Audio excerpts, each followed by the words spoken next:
model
ma'am sir seat देखो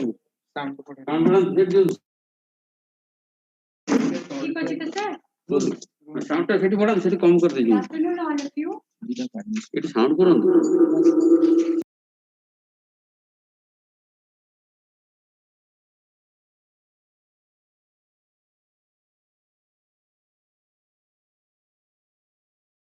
नहीं धरी कोई धरी कौन धरी कहे पड़ियो Good afternoon.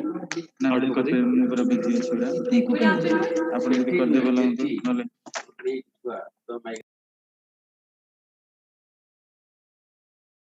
Good afternoon. नहीं साउंड को मारी ए साउंड क्यों Good afternoon. साउंड ए साउंड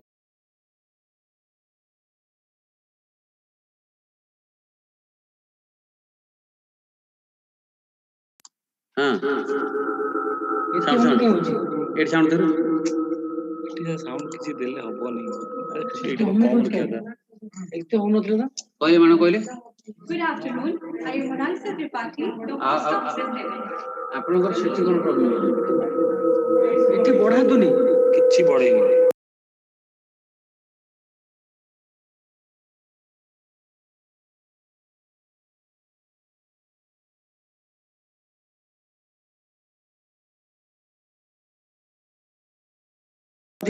हां मु मान लेट देंदु ऑन कर कौन Good afternoon.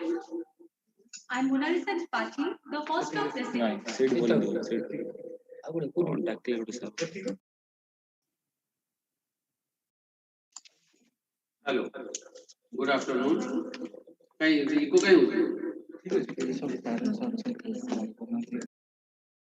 Good afternoon zoom रो सब दो ना I am Monalisa Tripathi first of this sir sir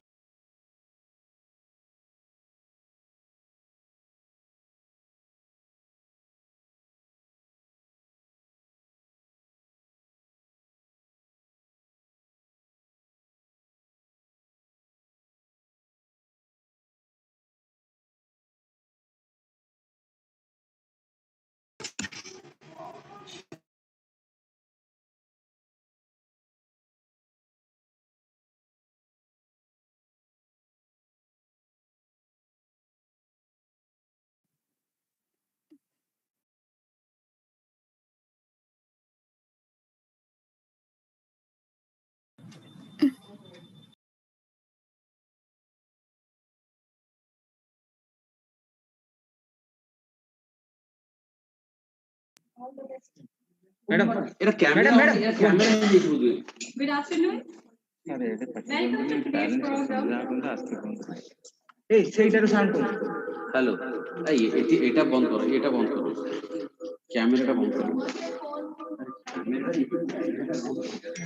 camera बंद करना दे कैमरा साउंड बंद करो कैमरा साउंड को कैमरा साउंड अरे मतलब अपने साउंड को म्यूट सेमिति करा हो नथिला आपको से बंद करो हेलो देखो तो at camera sound camera sound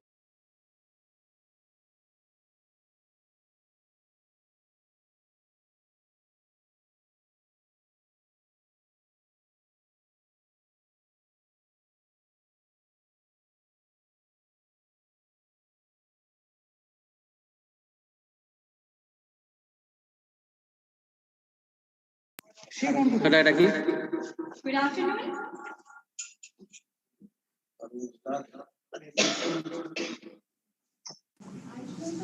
डाकिले हां इधर Good afternoon.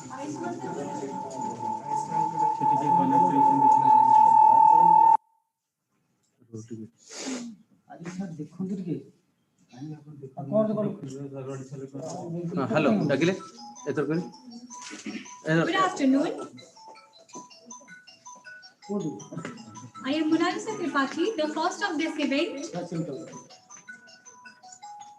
पहले स्टार्ट करिए से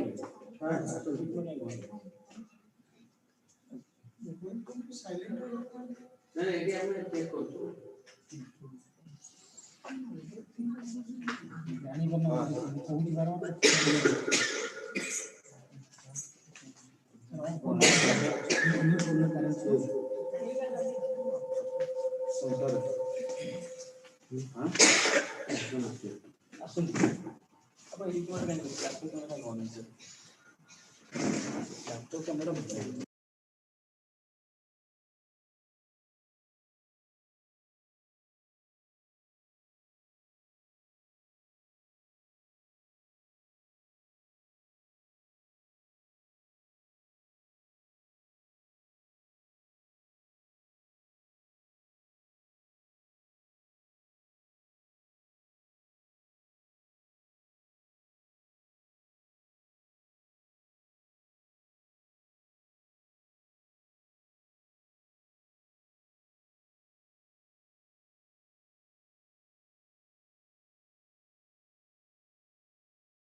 Good afternoon.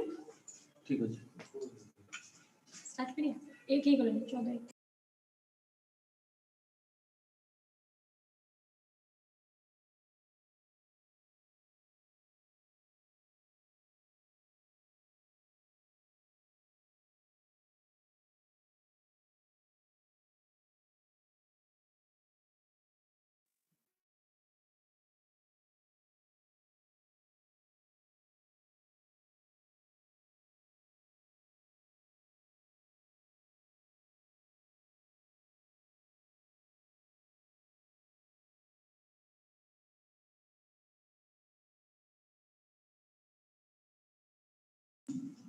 Good afternoon.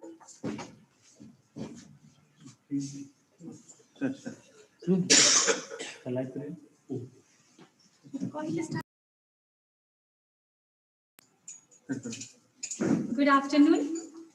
I am Monalisha Tripathi, the host of this event. We all know that social science is a branch of academic study or science that deal with human behavior in its social and cultural aspects. It is important because it provides an evidence-based information, a foundation on which to build a more effective government and democracy. Question arises in our mind. Why do we need social science? Yes, the answer is here. We need social science because it helps people to understand and engage with the key political and social institutions, thus benefiting individuals and society as a whole. It examines the relationship between individual and the society as well as the development and operation in the society rather than studying the physical world itself. Coming to the schools. The schools are the storehouse of knowledge, creativity, excellence, and innovations. It provides chance and opportunity to the young minds to develop them. In order to provide such an opportunity, just like every year, this year too, our school has organized the Social Science Project Display Program. But due to the prevailing corona pandemic situation, our management has decided to make it possible on the virtual mode because it is said nothing cannot stop a willing heart to fulfill. its dream from achieving success. In this winter afternoon, let me take the privilege to welcome the esteemed guest of the program, our esteemed chairman, sir, of the institution, Sri Sharat Chandra Mishra, our revered principal, sir, Dr. Kesav Chandrasekharpur, respected principals from the sister concerned schools, respected coordinator, Madam Mrs. Indira Bhattacharya, respected all supervisors and colleagues, dear participants, and all the online viewers of this platform viewing us today. Now, it is the time to welcome the respected jury members of the event. We have with us Mr. Maheshwar Mahal sir, teacher of social science from DAV Kalinganagar, and Mrs. Rajeshri Patnaik madam, teacher of social science from LRDAV Cuttack.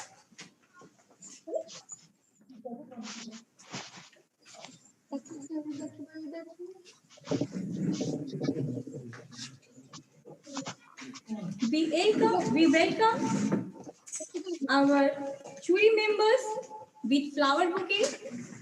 Now, let us unfold the curtain of the academic program with a purposeful musical renditions.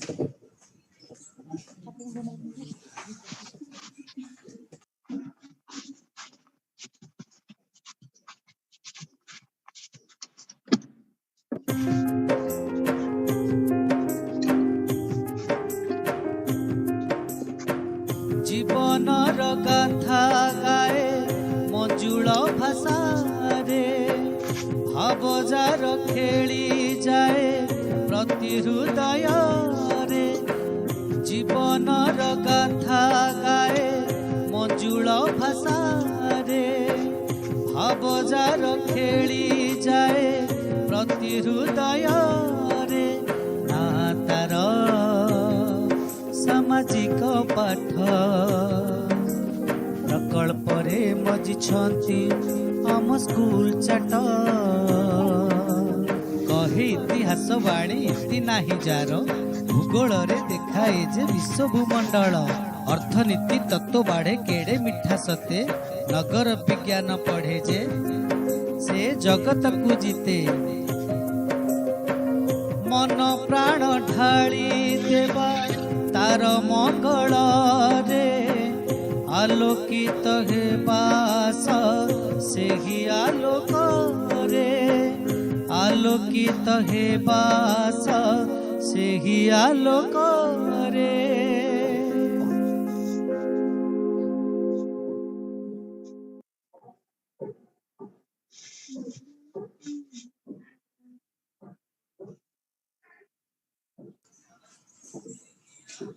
Before starting the program, let us look into the rules of the project display program. Each group should have a maximum number of 4 participants. Along with them, we also have some solo participants in this journey of competition. Each group will be given 5 minutes of time and 50 marks. Let us see how this 50 mark is further divided. The 50 marks is further divided into 10 marks for presentation, 10 marks for concept, 10 marks for model, chart and PPT, 10 marks for innovative application, and 10 marks for the question and answer session. So now, without any delay, let us go to the project display program of today. To start with, we first have the junior team with us. The first team is a solo team by Anchal Dalai with her topic Stone Age. Anchal, switch on your video and unmute yourself. Anchal Dalai is from class 6 with her topic Stone Age. Good afternoon, one and all present over here. I'm Anchal Dalai from section A, class 6. Today I'm going to speak on the topic Stone Age. So as we all know, the period when stone tools were used is known as the Stone Age. It has 3 phases. The first phase is Paleolithic age, then the Mesolithic age, and then the Neolithic age. So first I will be speaking about the Paleolithic age. During this period, man used stone tools to defend himself. The tools were also used for chopping meat, cutting wood, digging, etc. They were crude and unpolished. They were known as cold and flake tools. During this period, the man was a food hunter and gatherer. The most remarkable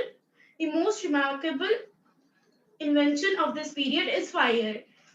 Then I will speak about the Mesolithic age. During this period, the tools improved gradually. Man learned how to do agriculture. And during this period, man also started taming animals like cows, sheep, goats. And we believe that the first animal to be tamed is the dog. During this period, man became the food producer. Then I will talk about the last Neolithic age. During this period, man continued to eat roots, berries, nuts, etc. And the agriculture was also the beginning of agriculture took place in the Neolithic age. During this period, man believed in life after death. The dead were buried along with the pots, tools, etc. It was believed that they might need it in their next life. The most remarkable invention of this period was wheel, which taught them pottery. The pots of this period were well baked and had strength, durability.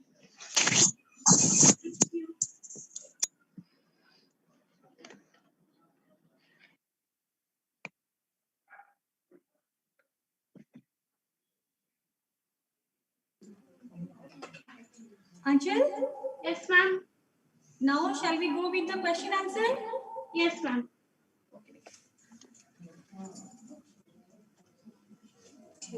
Good afternoon. Good afternoon, ma'am. Can you tell me how can you correlate with this that after Stone Age when invention of wheel was done, then how it is also modernized during this period and how it is helpful in our activities, economic activities. Only one Sorry, part. it was not audible. How wheel is helpful in our economic activities.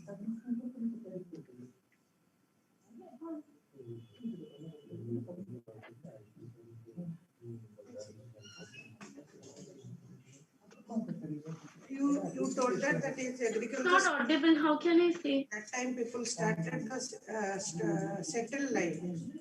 Then after that wheel is invented. And some of the metals also, I think so, invented after Stone Age. Yes, ma'am. After this period, the Chalcolithic period started. Then the Metal Age also started. Yes, yes. Ma'am. Okay, thank you. Anchal, how are you? So fine. Are you feeling confident in presenting your project? Yes. Example. So Stone Age living with us. Not really audible. Can you say it again? Can you cite one example that Stone Age is living with us? In which areas of your house stone is used? Yes, sir. Stone is used to build our house. When we build house, we also use stone now. And the pots also we are using till now. The pottery was invented during the Neolithic period. Now also we use the pots. The stone pots we also use now. How the stone is linked to your kitchen, your mother's kitchen? Can you cite one example? Yes, sir. The cooking utensils were also made with the stone, and in which we cook, the fire is also fire was also invented during Paleolithic age. It is also used now. So it is also used in the cooking. Okay, thank you. But I am also searching for there is grinding nowadays. Yes. Grinding with the machine tool. But the spices earlier they are grinding with the stone. You have seen a big stone and a small stone. You can ask your mother also what type of devices they are using earlier and now. Okay, thank you for your beautiful presentation. Thank you, sir.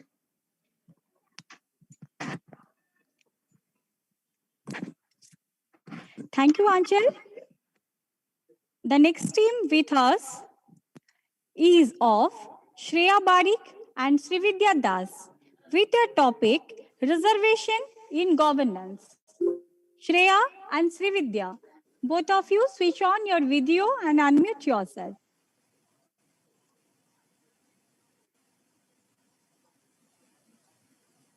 Good afternoon, esteemed teachers, worthy judges, and my dear friends. I am Srividya Das. And I am Shreya Barik from 6C. Now we are going to speak on the topic reservation in governance. Before we get into the depths of our topic, let's see what you will learn by the end. Today we will discuss what reservation is and what role it plays in the governance of a country like India. We will learn about the people for whom this system implies and why it is important.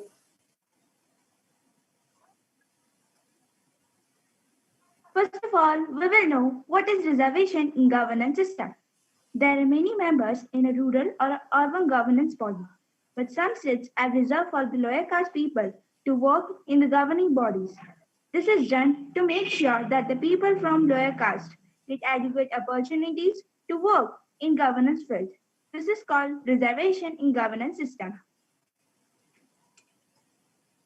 Seats are commonly reserved for scheduled tribes, scheduled castes, and other backward classes. There are numerous benefits of our reservation system that tell us why it is so important for the society. Now, as you can see here, before today's date, the backward classes faced many problems. But after the introduction of reservations, they are getting the justice they deserve.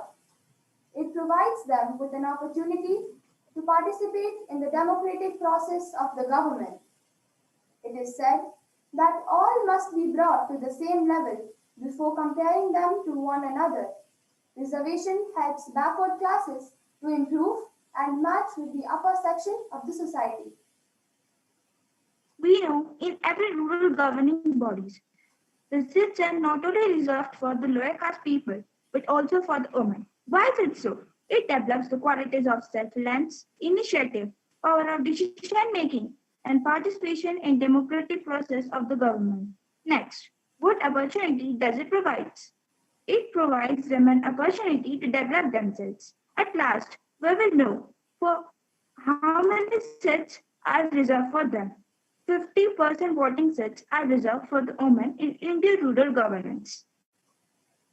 But after discussing so much about equal facilities for the lower caste, don't you wonder how reservation is different from equality? In equality, regardless of the condition of the individuals involved, the same amount of help and facilities are given to every person. This means that a poor person will be given the same amount of opportunities as a rich one. But this won't be helpful enough for the backward classes, as they will need extra help to reach to the same level as the upper caste. However, in reservations, the required amount of help is given to an individual. This is why seats are reserved for the backward classes. So what conclusion we get from this? Reservation is fair in general as far as it's appropriate and positive. It is beneficial for the downtrodden and the backward sections of the society. There are several ways to help the needy as well as the poor, and one of them is the reservation. If more people opt for the idea of forwardness rather than backwardness of our country, then our country will definitely develop in governance skills. Thank you. Thank you, Shreya and Srividya.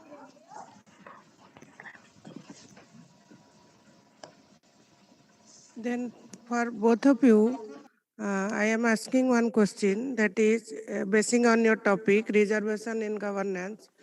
Then can you feel any negative impact of reservation in your society or in your community or in your school premises? Have you feel or experience? No, ma'am. Nothing. All of you are benefited by this reservation system. And can you tell if there will be no reservation, particularly in the caste, according to caste or according to the gender, then what will happen? What is the result? And Now we all know that a country will only develop if all its citizens are developed. So if some people who are the upper caste people will do more, participate in the governance systems, then the one section of our society, that is the backward section, will not be able to develop. And that way only some part of our country will develop. okay. Thank you.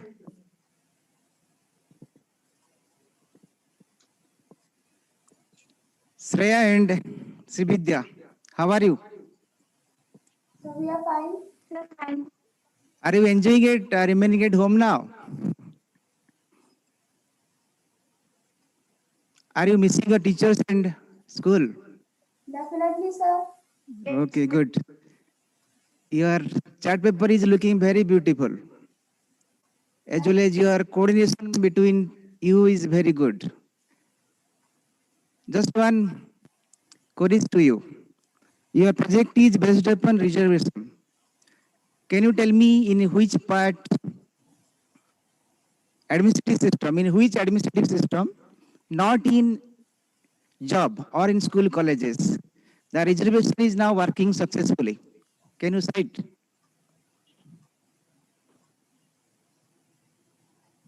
No idea.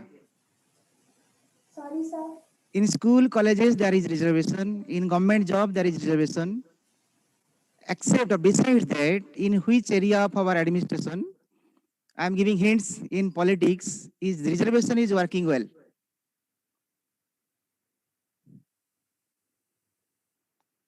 No idea. Okay, just I am citing example. You see, I have given you hints that politics, in panchayat election, in our urban election and rural election is working well. Nowadays, 33% reservation are there for women. That is working well. That was my expectation from you. But above all, your presentation is very good. Thank you, your parents and yours endeavors that you have given together, including your teachers. Thank you all. Thank you, sir. Thank you, both of you. Now we have a solo team with us. The topic is Supreme Court, and this will be led by Anvesha Mohanty. Anvesha, switch on your video. Yes, ma'am. Good afternoon, everyone. Esteemed Principal Sir, respected Coordinator Madam, and my dear friends. I'm Anvesha Mohanty from Standard 6D, going to present my project on Supreme Court. First of all, what is the Supreme Court? The Supreme Court of India is the supreme judicial body of our constitution. It was established on 1 October 1937 as Federal Court of India, and on 28 January 1950 it was known as Supreme Court of India. Now, one question might be arising in your minds that if High Court and District Court is there, why we need Supreme Court? Let me explain. District Court will solve the problems within the district, and the High Court will solve the problems within the state, but the Supreme Court will solve the problems within the nation. Now, let me explain my model. Here, in the middle, the judge sits. The judge work is to listen the defense lawyer carefully and announce his opinion according to the laws. The lawyer work is to take up legal cases of clients and represent them in court, argue on the behalf of their clients, present facts verbally and in writing to their clients. Now, here in the left side of the judge, the court administrator sits. He or she manages the daily operations of a federal, state, or local courthouse. He or she also manages the court's budget and directing the court employees. Here, the public prosecutor sits. The public prosecutor is given by the central government or the state government to represent the state cases in the Supreme Court. Thank you, everybody. Have a cheerful day ahead. Thank you, Anusha. Now it is the time for the question answer session.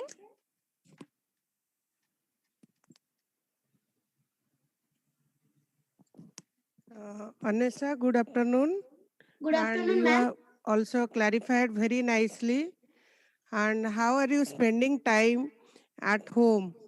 And besides your academic activity, what is your other activities you are doing? Ma'am, I'm watching TV and spending time with my family. Okay. Can you tell me where Supreme Court, your topic is Supreme Court. Can you tell me where is our Supreme Court is located or established in India? Ma'am, it is in Tilak Marg, New Delhi. Very good. Thank you. And you have told that is the public prosecutor. What is the role of public prosecutor? And who has appointed that? Yes. Ma'am, when the state's cases is appointed in the Supreme Court, Yes. ma'am, the states appoint the public prosecutor to represent them. Yes. Thank you. Very good. And carry on. Next question. Anusha, how are you? Ma'am, sir, fine. Fine. Individually you have done the project. Why you have not taken the help of other friends? Sir, I don't want to share, ma'am, sir, share my project with anyone. Individually, no? Yes, sir. Good, good. Have you taken the help of your parents? Or Ma'am, individually sir, done? mother. Good, good, very good. I congratulate your mother also that you have done a good project. And so far your project is concerned is Supreme Court. Am I right? Yes, sir. Can you cite one example that why Orissa is proud of for Supreme Court? And any Oriya people that being posted at the apex court at the Chief Justice of Supreme Court, can you cite example? Sir, I can't hear you. Can you repeat? You tell me the people from Odisha, they have posted at the top, at the you can say Chief Justice of Supreme Court. Sir, sorry, I can't hear you. Are you doing this thing in the usual classes? Yes, Okay, sir. now am I audible now? No, sir, not audible. Not audible. But I could able to listen you properly. Okay, last time I'm asking, you just tell me from Odisha who have been posted or working as the Chief Justice of the Supreme Court. Just you tell the name. That's why you are proud of. They have done good job also.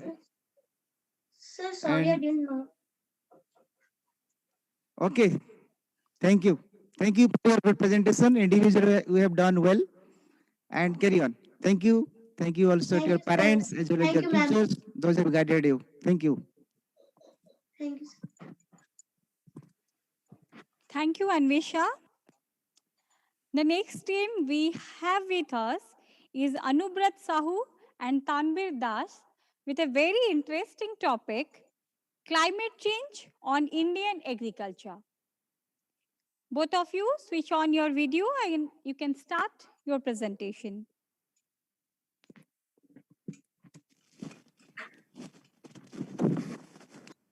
Good afternoon, one and all present over here. Today, me, Anubrat Chau, and my partner Tanvir Das. of Class 6 Section E are going to present our topic, Impacts of Climate Change on Indian Agriculture. First, we will know what is our aim of the activity. Past climate changes lead to extinction of many species, migrations whose people are not aware of. We want to create awareness about how climate changes have affected everything. Now, I will explain this project. When the solar radiation hits the Earth's atmosphere and reflected back to the space, the rays of the sun energy are mostly absorbed by lands and ocean. Some of the heat is trapped by uh, greenhouse gases. Now let's connect radiation with climate and effect of climate with agriculture. First, we will know what is radiation. Radiation is an energy that comes from a source and travels through the space. Levels of solar radiation fluctuates, means go up and down. More radiation leads to more harsh, means hot climate due to more sun energy. Increase in temperature will result in drought and affect the crops, plants, reduction in water availability, hence leads to effect on agriculture. Now we will know what is climate change. Climate change refers to the long-term changes in the climate that occur over decades, centuries or longer. It is caused by rapidly increasing greenhouse uh, gases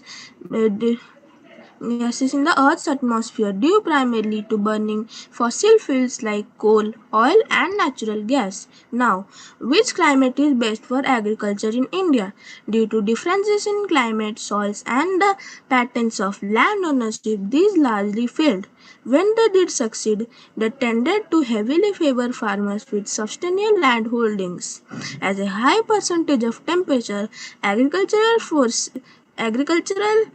practices are economically scale based and favor large scale production. Now, what are the causes of climatic change in India? Climatic change caused by emission from industries to and other human activity is making the world warmer, disputing rainfall patterns and increasing frequency of extreme weather events. No country is immune to these forces, but India is quietly vulnerable. Now, what are the impacts of climatic change on Indian agriculture? Increased heat, drought, and insect outbreaks all linked to climate change have increased wildfires, declining water supplies, reduced agricultural fields, health impacts in cities due to heat, and flooding and erosion in coastal areas are additionally concerns. So climate change and impact on our Indian agriculture in long runs. Climate change can disrupt food availability, reduce access to food, and affect food quality. For example, projected increases in temperatures, changes in precipitation patterns, changes in extreme weather events, and reductions in water availability may all result in reduced agricultural productivity. Now we will know conclusion. Human-induced climate change has contributed to changing patterns of extreme weather across the globe, from longer and hotter heat waves to heavier rains. It also leads to global warming, reduce emissions, save energy, put the three R's of sustainability into practice, avoid excessive packaging and processed food as much as possible. Now our project explanation ends. Thank you for your patient hearing and have a nice day ahead. Thank you, Anubrat and Tanvir. Very nicely you have presented your topic. Now wish you all the best for the question answer session. Thank you, both of you, Anubrat and Tanvir. But your topic is climate and your that model and picture drawing, whatever you have done, both of you are. That is very nice. Can you tell me then the basing on your topic particularly, recently the climate change and the variability in climate very badly affect the Indian agriculture, basically in coastal Odisha. Then can you put that example? How it is badly affected, which type of climate change destroy our the agricultural production and farmers are also very badly affected. Crop destruction was there. Then drought in Western Odisha. Drought in Western Odisha. Any other? Then flood. Flood. Okay. Then these two are what you told, that is flood and drought. Both are the consequences of bad effect of climate to the agriculture. And beside this, recently we have affected by the cyclone, and due to cyclonic rainfall, the crop destruction was there. Can you put another example, that is depending on climate, what are the seasons, agricultural seasons in India or Odisha also we experience? Ma'am, tropical monsoon climate is now there in Odisha. Yes.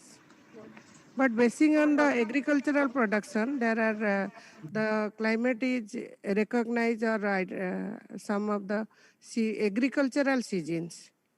Have you, monsoon is Indian climate is monsoon, I am agree with you.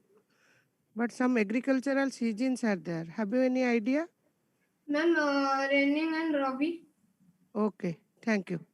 Thank you. That is Rabi and Kharif. And in between Rabi and Kharif, that is Zaid season is there. Thank you. Thank you, ma'am.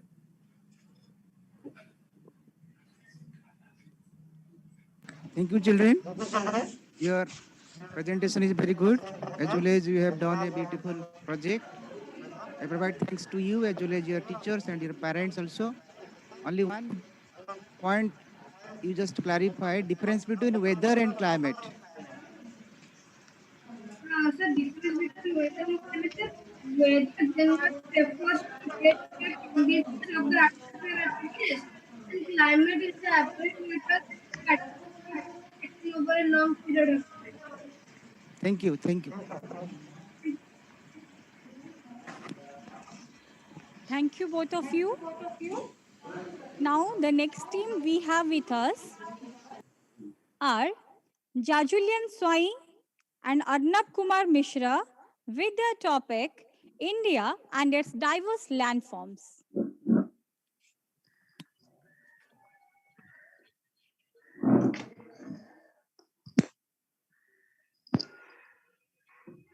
Good afternoon, everyone, respected teachers and my dear friends. I am Jajulan Swain and my partner name is Arnab Kumar Mishra. Today, we are going to tell about India, its diverse landform. So let's start. Why we are doing the project India, its diverse landform? Because we will know that major landforms of India like Himalaya ranges, Indian deserts, northern plains, Deccan Plateau, Western Ghats, Eastern Ghats, Lakshadweep Island, and Andaman and Nicobar. So let's start. So first of all, I will tell about the Himalaya ranges. So in the Himalaya ranges, the state that are spanning in means the Himalaya ranges that are spanning in Indian states and union territories are Jammu and Kashmir, Arunachal Pradesh, Uttarakhand, Manipur, Tripura, etc. So now I will tell about the Indian deserts. So in Indian deserts, it is the 17th largest desert in the world and 9th largest desert in the subtropical desert. So may I request to my friend Arnab Kumar Mishra to tell about northern plains. Arnab, please. Yes, I would like to tell about the northern plains of India. The Indus-Ganga plains, known as the Great Plains, are large floodplains of the Indus-Ganga and Brahmaputra river system. They run parallel to the Himalayan mountains from Jammu and Kashmir and Khyber Pakhtunkhwa in the west to Assam in the east and draining most of the northern and eastern India. It also has an ideal climate and many people settle here. And in this area, many agricultural activities are also done. So now I would next topic. So now I will tell. Yes. So now I will tell about the coastal states. So now I will tell Western coastal plains or Western Ghats.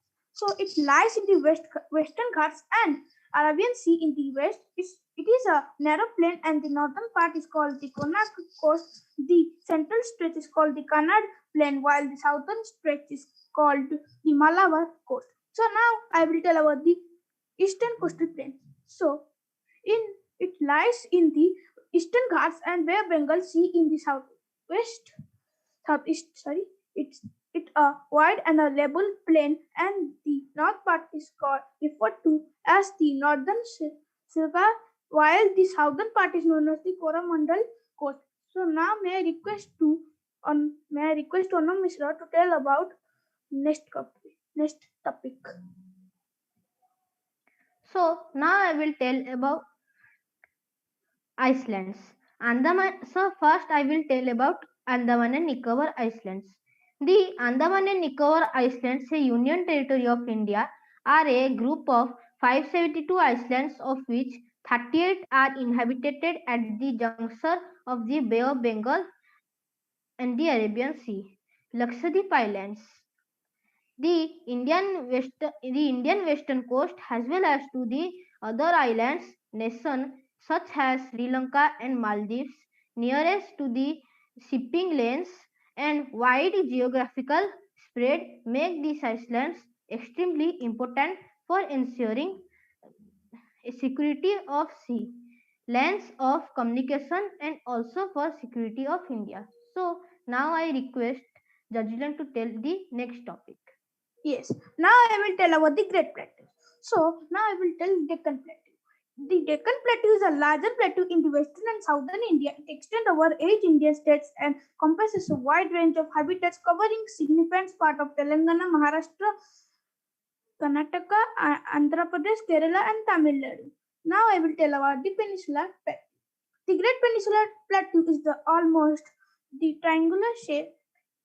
It begins from the northern plain and extends till Kanyakumari, the southern tip of India.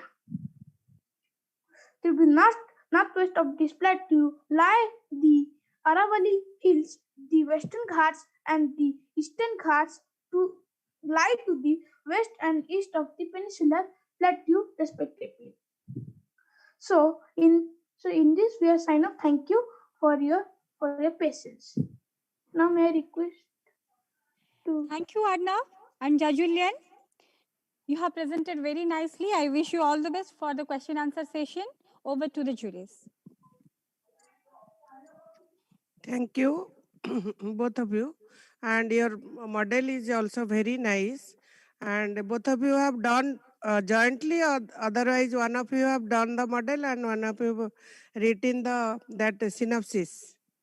Sir, jointly. Jointly, okay, very good. And you have taken the help of your parents. Yes, ma'am. Yes, ma'am. Yes. Why both of you have choose this particular topic, the diverse Sir, landform? Ma'am, we have choose this particular topic as it tells about plateaus, plains, mountain ranges, and also tells about the deserts and islands and coastal strips also. Okay, that means the different topographical feature or physical feature of India. Then Sir, can you ma'am, define what is the definition of mountain and what is definition of plateau? Can you define mountain? Ma'am, I can tell about mountains. Yes. Yes, ma'am. So mountains are mainly have a rugged and uplift surface, and we also Mount Everest is the highest peak of the world. Is it located in India or in other country? Mount Everest. Mount Everest. It is located in Nepal. Nepal. Okay, thank you. And one last question I would ask you, that is, if there is no Himalayas in northern part of India, you have shown in your model Himalayas are there, extended from Jammu and Kashmir to Arunachal Pradesh. If there will be no Himalayas, then what will happen to India about the climate or about the physical feature of it? Is there any changes we can observe? Ma'am, physical features will also change and climate will also change. Yes. Ma'am, has in northern part, the mountains means they are the security of the northern plains, has many cold airs and frozen airs come from the northern part. So mountains block that airs.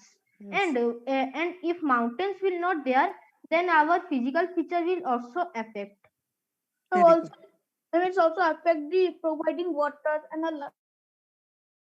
it will affect on providing water. Yes, very good. Thank you, both of you. Hello, Jajulya, Arnav. Yes, sir. How are you? Sir, nice. Fine. Yeah, beautiful model that you have prepared. It is looking very good. Thank you. Yes, sir, Thanks, thank both you. of you, as well as your parents. And your project is based upon India and its diverse landform. Yes, ma'am. Yes, sir. Yes, sir. And 2 island groups already have told. Yes, sir. What is the capital of Andaman Nicobar Island? Port Blair. Port Blair. But that is not my question. Thank you for your answering. But my question is how it has been formed. Andaman Nicobar Island, how it has been formed. There is history. Andaman Nicobar Island origin as well as, and that is Lakshadweep. There is origin also there. Any idea having? No, sir. Yes, good. Sorry, sir. But Andaman Nicobar Island is formed due to volcanic eruption. This is one concept. And other concept, you can ask a teacher. Thank you all. Thank you for your cooperation and beautiful presentation. Thank you. Thank you. Thank you, sir. Thank you, both of you. Very nicely, you both have presented and also answered the queries of the juries. Now we have the next team with us, which is a solo team of Aditya Sahu. And the topic is Gupta Empire, the Golden Age of Ancient India. Aditya, switch on your video.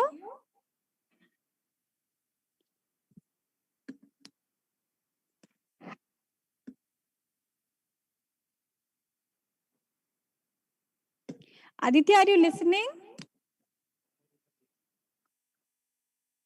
Switch on your video. Ma'am, is it audible? Yes, Ma'am, it is is it audible, audible? but you are not visible. Ma'am, I done from another device. You switch on your video. I can't see you. Ma'am, I'm connected to my video. Okay. Ma'am, is it visible? No, it is not yet visible. Maybe some network issue. Okay, now it is visible, beta. You can start. Yes, ma'am. Good afternoon. I am Aditya Sahu of 6F. In this project presentation, I am going to tell you about the Gupta Empire, which is also known as the Golden Age of Ancient India. Maharaja Dhiraj Sri Gupta I founded the Gupta dynasty and ruled from 240 to 280 CE. Then Chandragupta I ruled from 390 to 335 CE. Samudragupta ruled from 335 to 375 CE. And Chandragupta II ruled from 375 to 415 CE. They are the important rulers of the Gupta Empire as they contributed towards its development and they also played a significant role for shaping it. Now let me show you the evolution of the Gupta Empire through this map. The area marked by sea blue color is the empire of Chandragupta I. Later on, Samudragupta added a vast expansion of land which is marked by brown color. And Chandragupta II added some territories which is marked by green color. Now let me show you some famous pieces of art and architecture of the Guptas.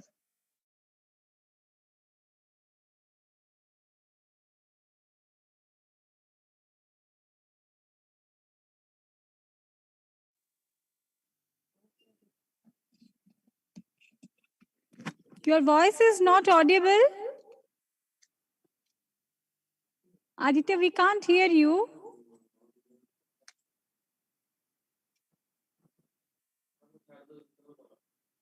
Aditya, we can't hear you.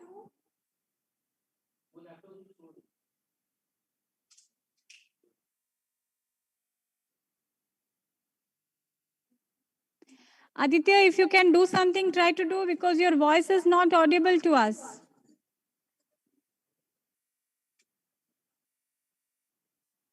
Beta, can you listen?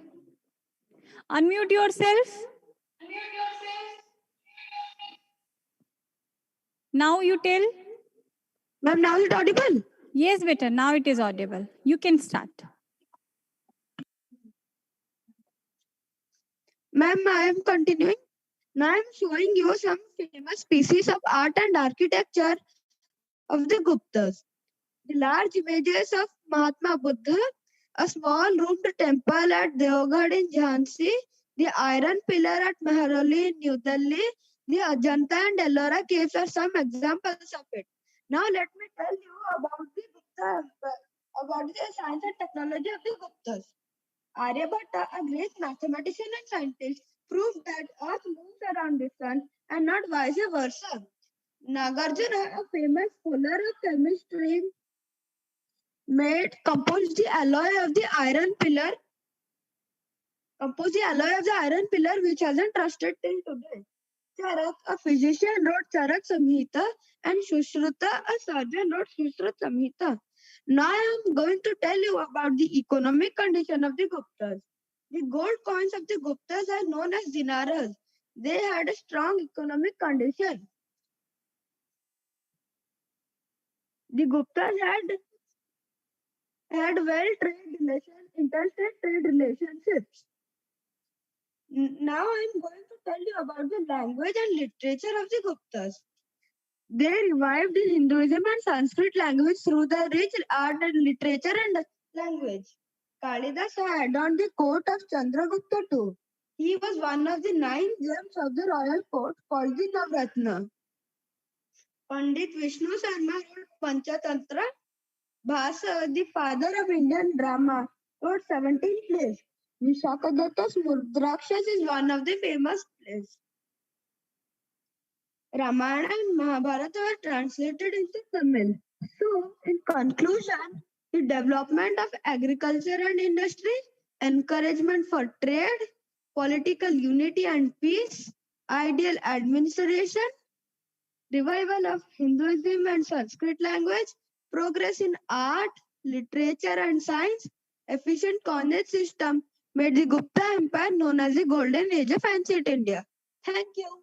Have a nice day. Thank you very much.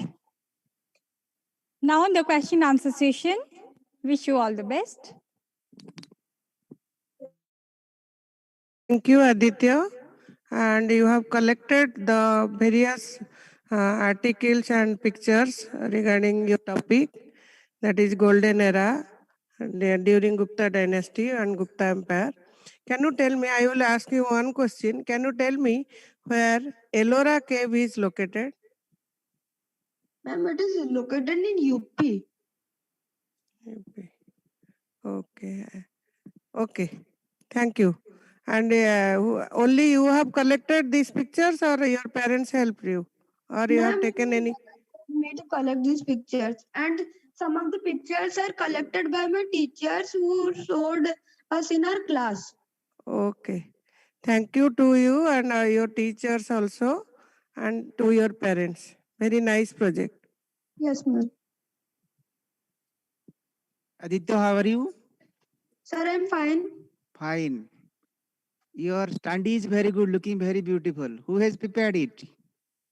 Sir? Your study, that project that you have displayed. Sir, my mother helped me. Good. Congratulations. Provides to your mother.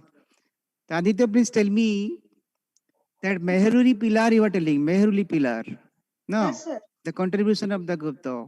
You tell it's only one significance. Mehruli Pilar, only one feature, significance feature. Sir, it has been not rested till today. Please repeat. Sir, it hasn't rusted till today. Good, good, very good. Thank you. Welcome, sir. Very nice, Aditya. Thank you so much. With this, we came to an end of class 6 students. Now, we will have the project display of the class 7 students. In this, the first team is a solo team by Rameswar Samal with a very interesting topic, the Great Wall of China. Over to you, Rameswar. Please switch on your video and you can start.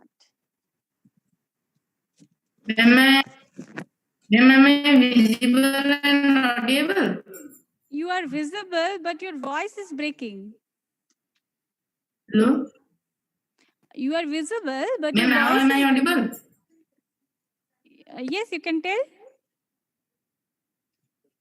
Okay, ma'am. Good afternoon, everybody present over here.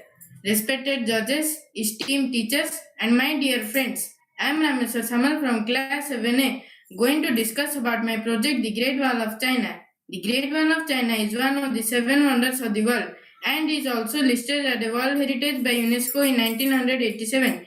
It was one of the ancient, gigantic, and largest defensive project ever completed. The idea of the Great Wall was taken from the rectangle wall. The Great Wall is approximately 21,196 kilometers long and the breadth is approximately 4 to 5 kilometers.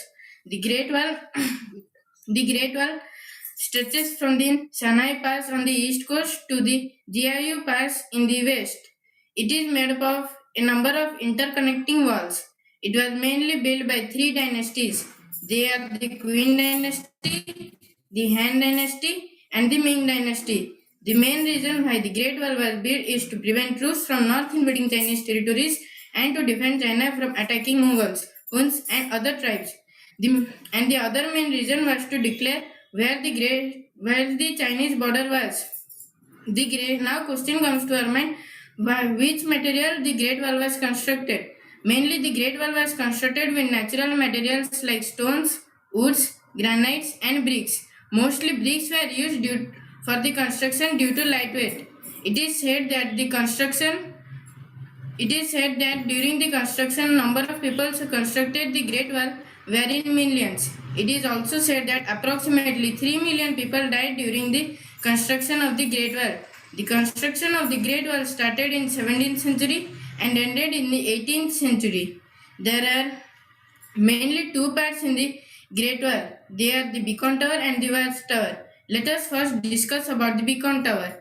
The Beacon Tower is one of the most important part of the Great Wall because it was used for making smoke signals. There are mainly three floors. In the Beacon Tower, the topmost floor was used for making smoke signals. As you can see here, this is the topmost floor, and the lower floors were used as store troops, and many other things. There are approximately 25,000 beacon towers in the Great Wall. Let us discuss about the watch towers. As you can see, this is the watch tower. The watch tower was mainly used for keeping a watch on the enemies.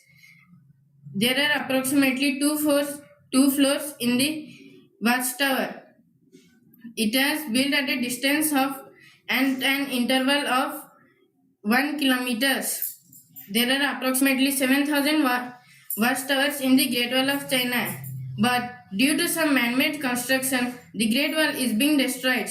Here are a few reasons. They are defacing the bricks from the wall, and point 2 is some modern construction, and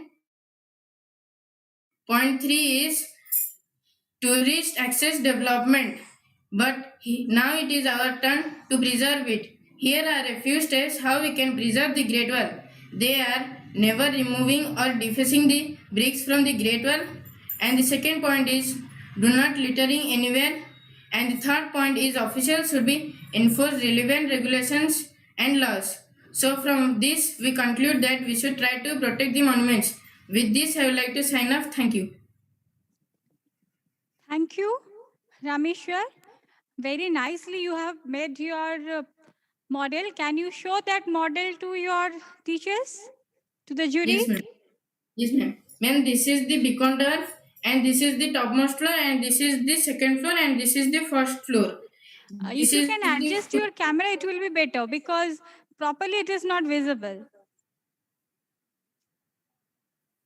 Ma'am, now it is visible. Yes, now it is visible. Ma'am, this is the beacon tower, and this is the topmost floor of the beacon tower, and this is the second floor, and this is the first floor. The topmost floor was used for making smoke signals, and the second floors were used for keeping downs of animals. And this is the watchtower. It was mainly used for sending signals to the military base, and keeping a watch on the enemies. Thank you very much. Your model is also very beautiful. Good luck for the question answer session. Thank you. And Rameswar, your model is very nice and you also explained very nicely. And alone you have done it or you have taken the help of your parents? No, ma'am, I have made it alone. Alone, very good. And very innovative also. And the Great Wall of China is considered as one of the wonders of the world. Yes, And ma'am. can you tell two other wonders of the world? Ma'am, they are the Taj Mahal, which is located in India, and the Christ Redeemer, which is located in Brazil. Okay, why you have choose this topic, this model? Ma'am, because it influenced me very much. Okay, thank you.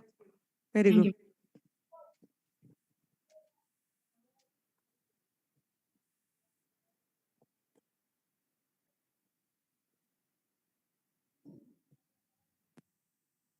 Rameswaram, how are you?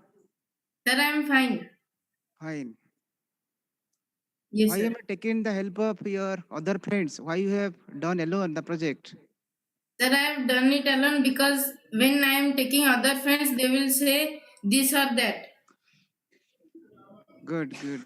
Means see, they are not supporting you or you have no contact with them. Sir, they are not supporting me. Supporting you, no? Okay. Thank you. But your parents is your resource and teachers also your resource. Only one question, please tell me the material that is used in the Great Wall of China.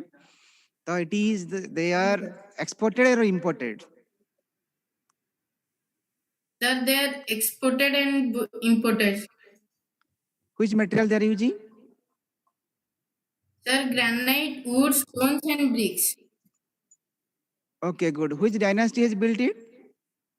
Sir, three dynasties have made it. They are Qin dynasty, Han dynasty, and the Ming dynasty. Okay, thank you.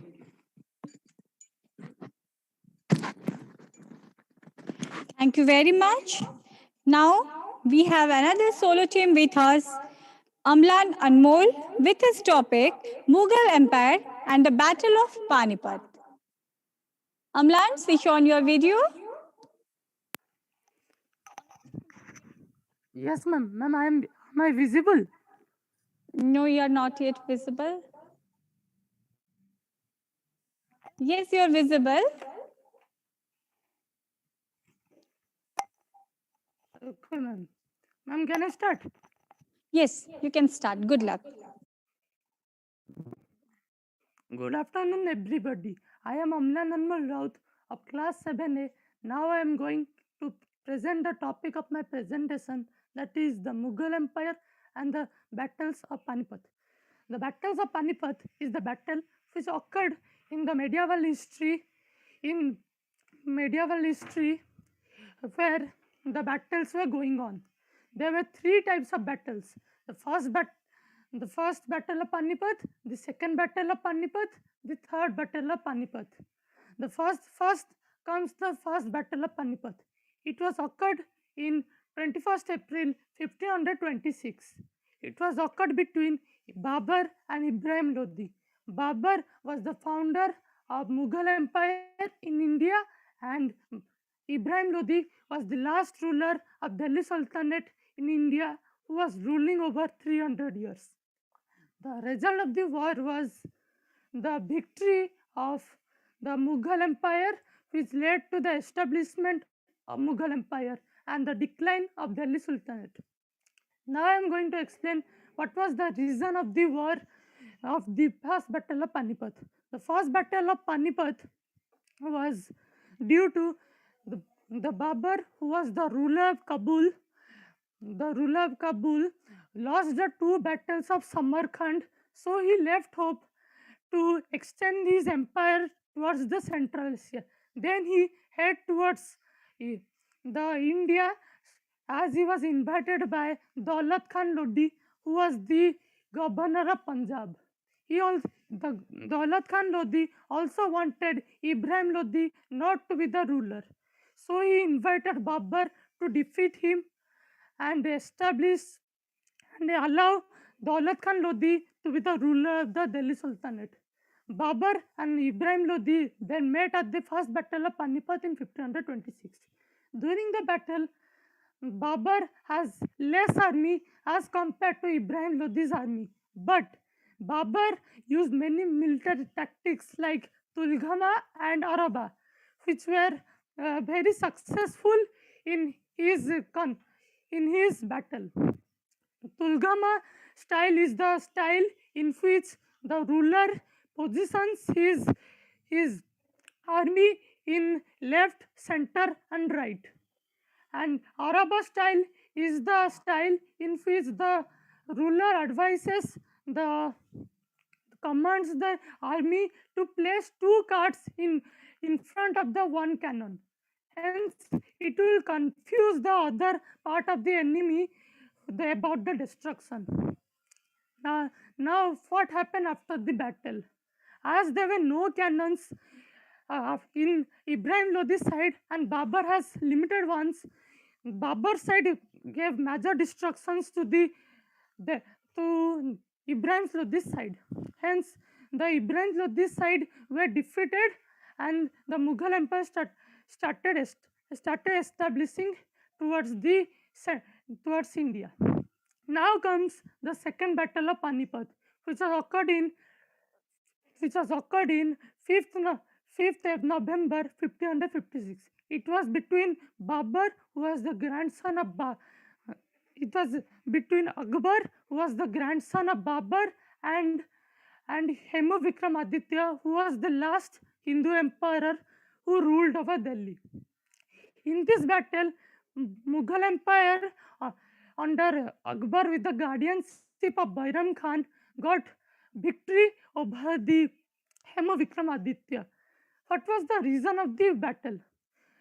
Humayun, who was the son of Babur, was defeated 2 times by Shah Suri. So he left India and took refuge at Iran. After 15 years, he saw the condition of India after Shah Suri, and he took the advantage and defeated the weak successor of Shah Suri.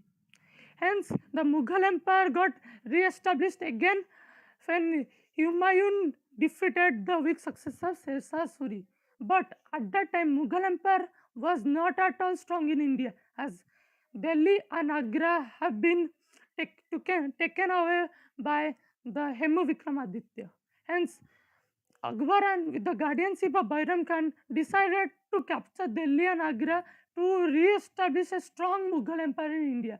Hence, both of them met at the second battle of Panipat. During the battle, Akbar also has less army as compared to Hemu Vikramaditya. So Akbar made his attacking side and defensive side more stronger so that he could attack Hemu's side, and he could also do not allow Hemu's side to enter in his army. During this battle, as victory was on Hemu's side, one of the Mughals' arrow shoot him, which led to Hemu's unconsciousness and death.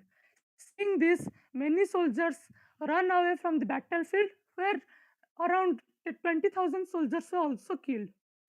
Seeing Hemu's unconsciousness, Bairam Khan took this advantage and beheaded him. So, in this way, Hemu Vikramaditya was defeated, and Mughal Empire was going on very nicely after in the guardianship of Bairam Khan with Akbar.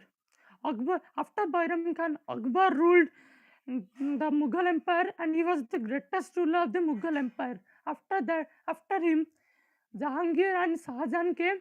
They also controlled the Mughal Empire very nicely. After that, Aurangzeb conquered the whole of Indian subcontinent, but due to his religious intolerance and the short-sighted policy, his vast empire went out of grip. Then, after his death, many regional kingdoms or independent kingdoms like Marathas, Jats, Sikhs, Awadh came into the establishment. But Maratha became the most powerful empire after the Aurangzeb, and conquered all the states of India and headed towards Delhi and conquered it in 1761. Seeing this, Mughal Empire did not wanted Marathas to conquer the Indian subcontinent. Hence, they invited the Durrani Empire, who was led by Ahmad Shah Durrani in the northwestern side, and invited him to defeat the Marathas. Hence, Marathas also wanted to capture Kashmir and Kandahar, where Ahmad Shah Durrani was ruling. Hence, both of them met at the Third Battle of Panipat in 1761, 25th January. During the battle, Durrani Empire got supported from Rohilas, Awadh state, and Mughal Empire. But Marathas could not get the support from Rajputs, Sikhs, and Jats. Hence, the Ahmad Shah Durrani side were much powerful than the Marathas. Hence, they were easily defeated by the Durrani's empire. After the battle, Sadasiv Rao, who was the head of the Marathas army during the Third Battle of Panipat, got killed along with the Peshwa's son Biswa Rao. The Peshwa, who was the Balaji Bajirao, also never recovered after this defeat. Hence, after this, Maratha Empire never succeeded in each war and got declined in every time being. Hence, this was the three battles of Panipat. For this, I would like to sign off. Thank you.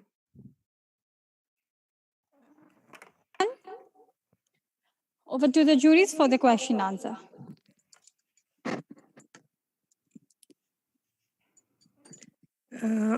Amlan, and you have collected the pictures also, nice pictures so we can see. Can you show these pictures to the judges? Okay. Yes, ma'am. And this is the Graduate. first battle of Panipat, Yes. where Babur and Ibrahim Lodi are there. This is the Mughal Empire and this is the Lodi dynasty. This Okay, is the good. second battle of Panipat, where Yes. Akbar and Hemu Vikramaditya are there. This is Akbar's army, Akbar's empire, and this is Hemu Vikramaditya's empire. And this is the third battle of Panipat. This is Ahmad Shah Durrani and this is Sadasiv Rao. Okay. This is the Maratha Empire and this is the Durrani Empire. Okay. And you explained in your project that is in the first battle of Panipat that the Mughals established their rulership in India. In second battle, Akbar established all over almost Deccan area as well as North India, Agra and Delhi. And in third battle, Aurangzeb defeated. Then can you tell me what is the main cause of the establishment and by Akbar, and what is the main cause of defeated of Aurangzeb in these two battles? Only one point you can say. Yes, ma'am. Ma'am, Aurangzeb empire got declined because of his religious intolerance policy and his short-sighted policy. And he also forced the Hindus to adopt Islam, where Hindus also did not wanted Aurangzeb to be the emperor of the Mughal Empire. In the other side, Akbar was religious tolerance and have far-sighted policies, and he also allowed Hindus to adopt their own religion. Hence, Hindus wanted Akbar to be the ruler of these dynasties. Okay, okay. Thank you. Very good. Amlan, how are you? Sir, fine, sir. A wide range of Mughal Empire you have presented with reference to Battle of Panipat. Yes, sir. Why you have not taken the help of other friends? Sir, I wanted to be solo and I want to present in my own way, and other friends would advise me, you do that, you do this. So I did not wanted that, so I wanted to do solo. Are you missing your friends and teachers? Yes, sir. Okay, good. But one thing you tell me, which features, administrative features of Akbar, still now India is also following? Sir, it's revenue policy and its secularism of not establishing the own state religion, and it is not discrimination. So he also does not do discrimination, and the Indian democracy also does not want discrimination among the society. Thank you. Thank you for your beautiful presentation and answering. The most important thing is the secularism. Okay. Thank you. Thank you, sir. Thank you so much. Now we have the next team with us by Minerva Siddhi and Tejaswini Jaina with their topic History of Indian Coinage. Minerva and Tejaswini, switch on your videos. Yes, ma'am. Ma'am, is the project visible? Yes, you and your project both are visible.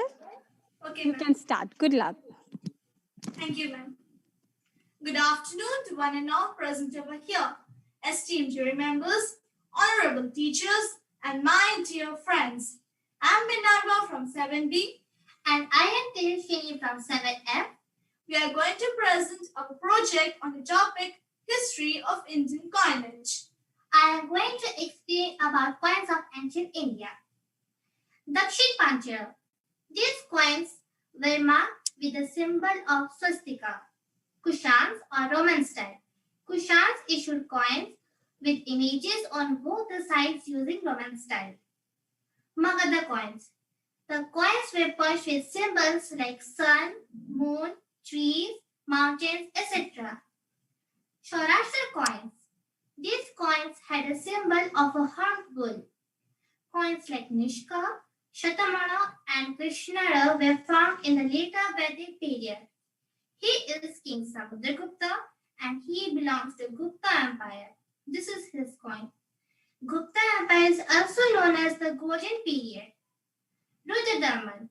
Rudradaman issued silver coins on which his figure was engraved.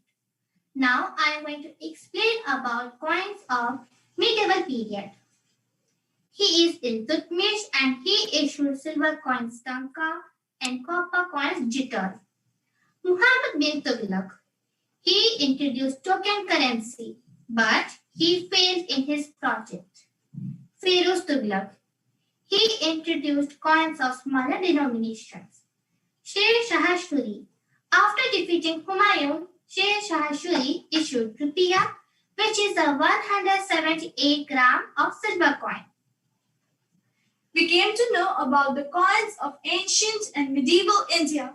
Now let's know about the coins of British India. During the British rule, various types of currencies were used apart from the East India currency. There were the Hyderabadi rupee, rupee of Travancore, Danish East Indian currency, Dutch East Indian currency, etc. But the most relevant was the East India currency. As you can see here, this is the 1/12 on a coin and it's of the year 1934. This is a half pice coin and it's of the year 1862. Similarly, this is a 1 pice coin, this is the half on a coin, 1 on a coin, 2 on a coin, and at last a 8 on a coin. This 8 on a coin is of the year 1990, almost a century back. At last, we have the 1 rupee coin of British India. It's of the highest denomination and this coin is of the year 1980. We have come to know about the coins of British India. Now let's know about the coins of independent India. Independent India issued its first coin on 1950. The new series of Ona series was introduced on 15th August 1950. It was the first coinage of Republic India where the king's portrait was replaced by Ashoka's lion capital. In the year 1957, India shifted to decimal system where 1 rupee was subdivided into 100 units. This currency came to be known as Naya Paisa. As you can see here, this is a 1 paisa coin, this is a 2 paisa coin, 3, 5, 10, 20, 25, 50, and at last a 1 rupee coin. They started in the year 1957 and lasted up to 1964. In the year 1964, the word Naya was removed. In the year 1982, 2 rupee coin was introduced, and 3 years later, a 5 rupee coin was introduced. Recently, in the year 2005, a 10 rupee coin was introduced. As you all must be knowing, on 8 November 2016, 500 and 1000 rupee notes were demonetized, and in their place, new 500 and 2000 rupee notes were introduced. They are still in circulation. In the year 2017, a new 200 rupee note was introduced. That's all for today. Thank you.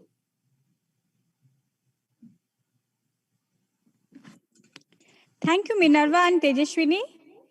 Very nicely you have prepared your project. Now over to the juries for the question answer. Thank you, both of you, Minerva and Tejaswini.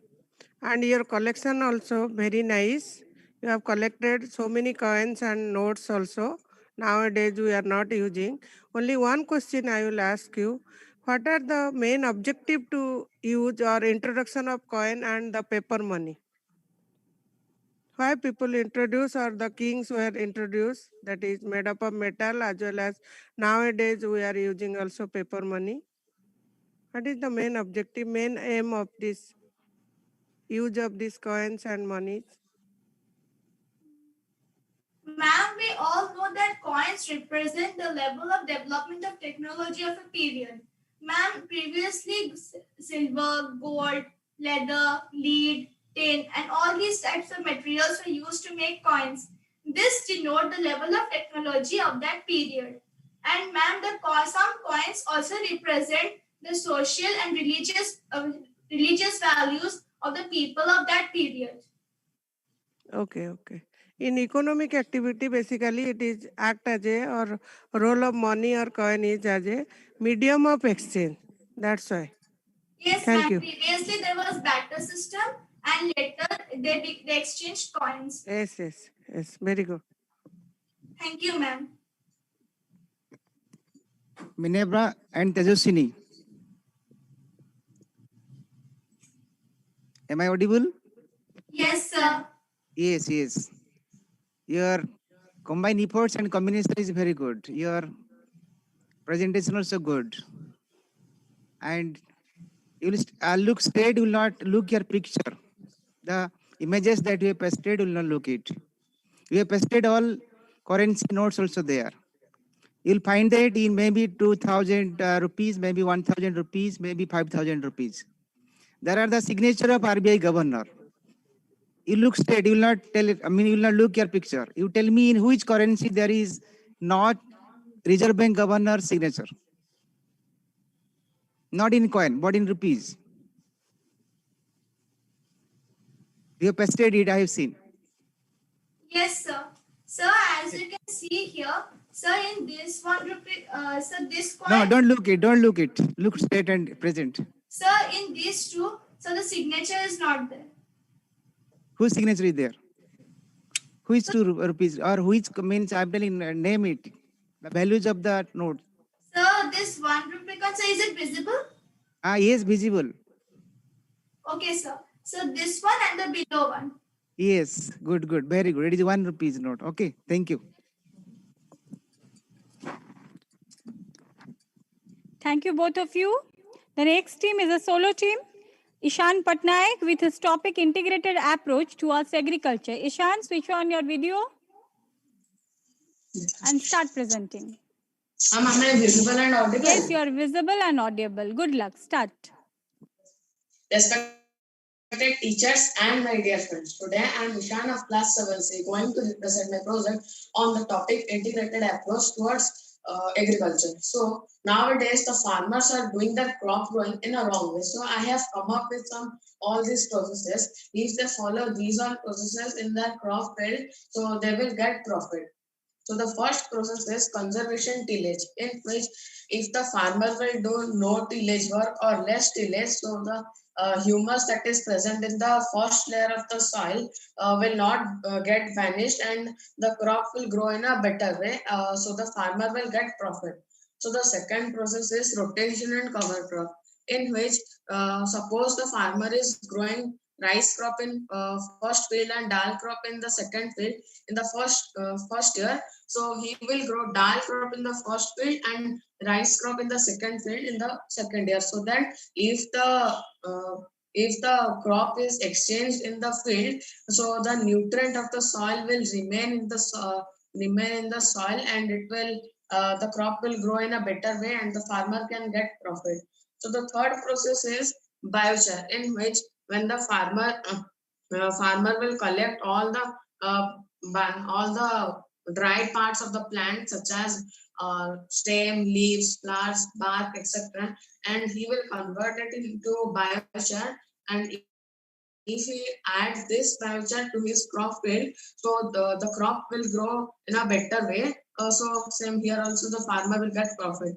So the fourth process is holistically managed grazing, in which when the suppose the farmer is going to do crop growing, so he will first let the cows and other animals to graze in his field, so that when the cows and animals will eat the grass in the field and they will excrete, then the excretion part contains nutrition, in which the nutrition will be added to the soil, and the soil will get extra nutrient, in which the crop will grow in a better way than other crops. So the fifth and final process is agroforestation, in which the farmer will divide its crop field to some parts, such as in first part he will grow rice crop, in second part wheat, in the third part dal, in the fourth part some other plants. So in his crop field, if he grows different crops, so he will gain profit. So thank you, and you can ask questions now. Very beautifully, you have presented your project. I wish you all the best. Now the question answer session from the juries. Thank you, Ishan. Your project and model is very nice, and very distinctively you have presented that and explained very nicely. Only one thing I would ask you, and can you tell me, in the second model you explained that is exchange of crops is doing. One is a food crop or cereal crop, and another there is pulses or some other crops are there, and the nutrients of the soil increase. Then how the nutrients of the soil increase by crop rotation? Ma'am, the nutrient will not increase, but if the farmer will grow only kharif crops in his field, so the nutrient will get vanished speedily in if he grow crops in rotation, such as the kharif crop in first field and cereals and pulses in second field. So the nutrient will not get vanished easily. Okay.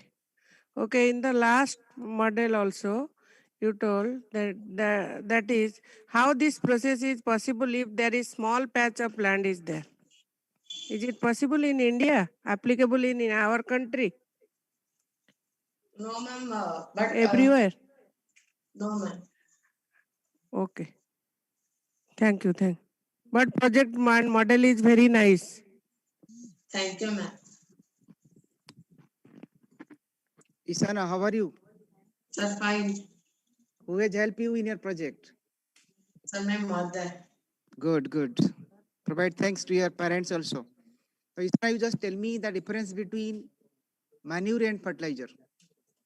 Sir? Manure and fertilizer, difference. Sir, manure means, the farmer will take the parts of the plants and he will prepare prepare some compost like things, and he will add that thing, so that compost is known as manure, but fertilizer are some chemically substances that are added to the crop pit. So, do you have desire to be a farmer, the greatest farmer of India? Sir? Do you have desire to make a career as a farmer? No, sir. Do you want to be a farmer in your future? No, sir. But your model is very good, giving a message to the community. Okay, thank you. Thank you so much. Now we have another solo team in the list, Sankar Sobhan Vishwal, with his topic Sustainable Agriculture.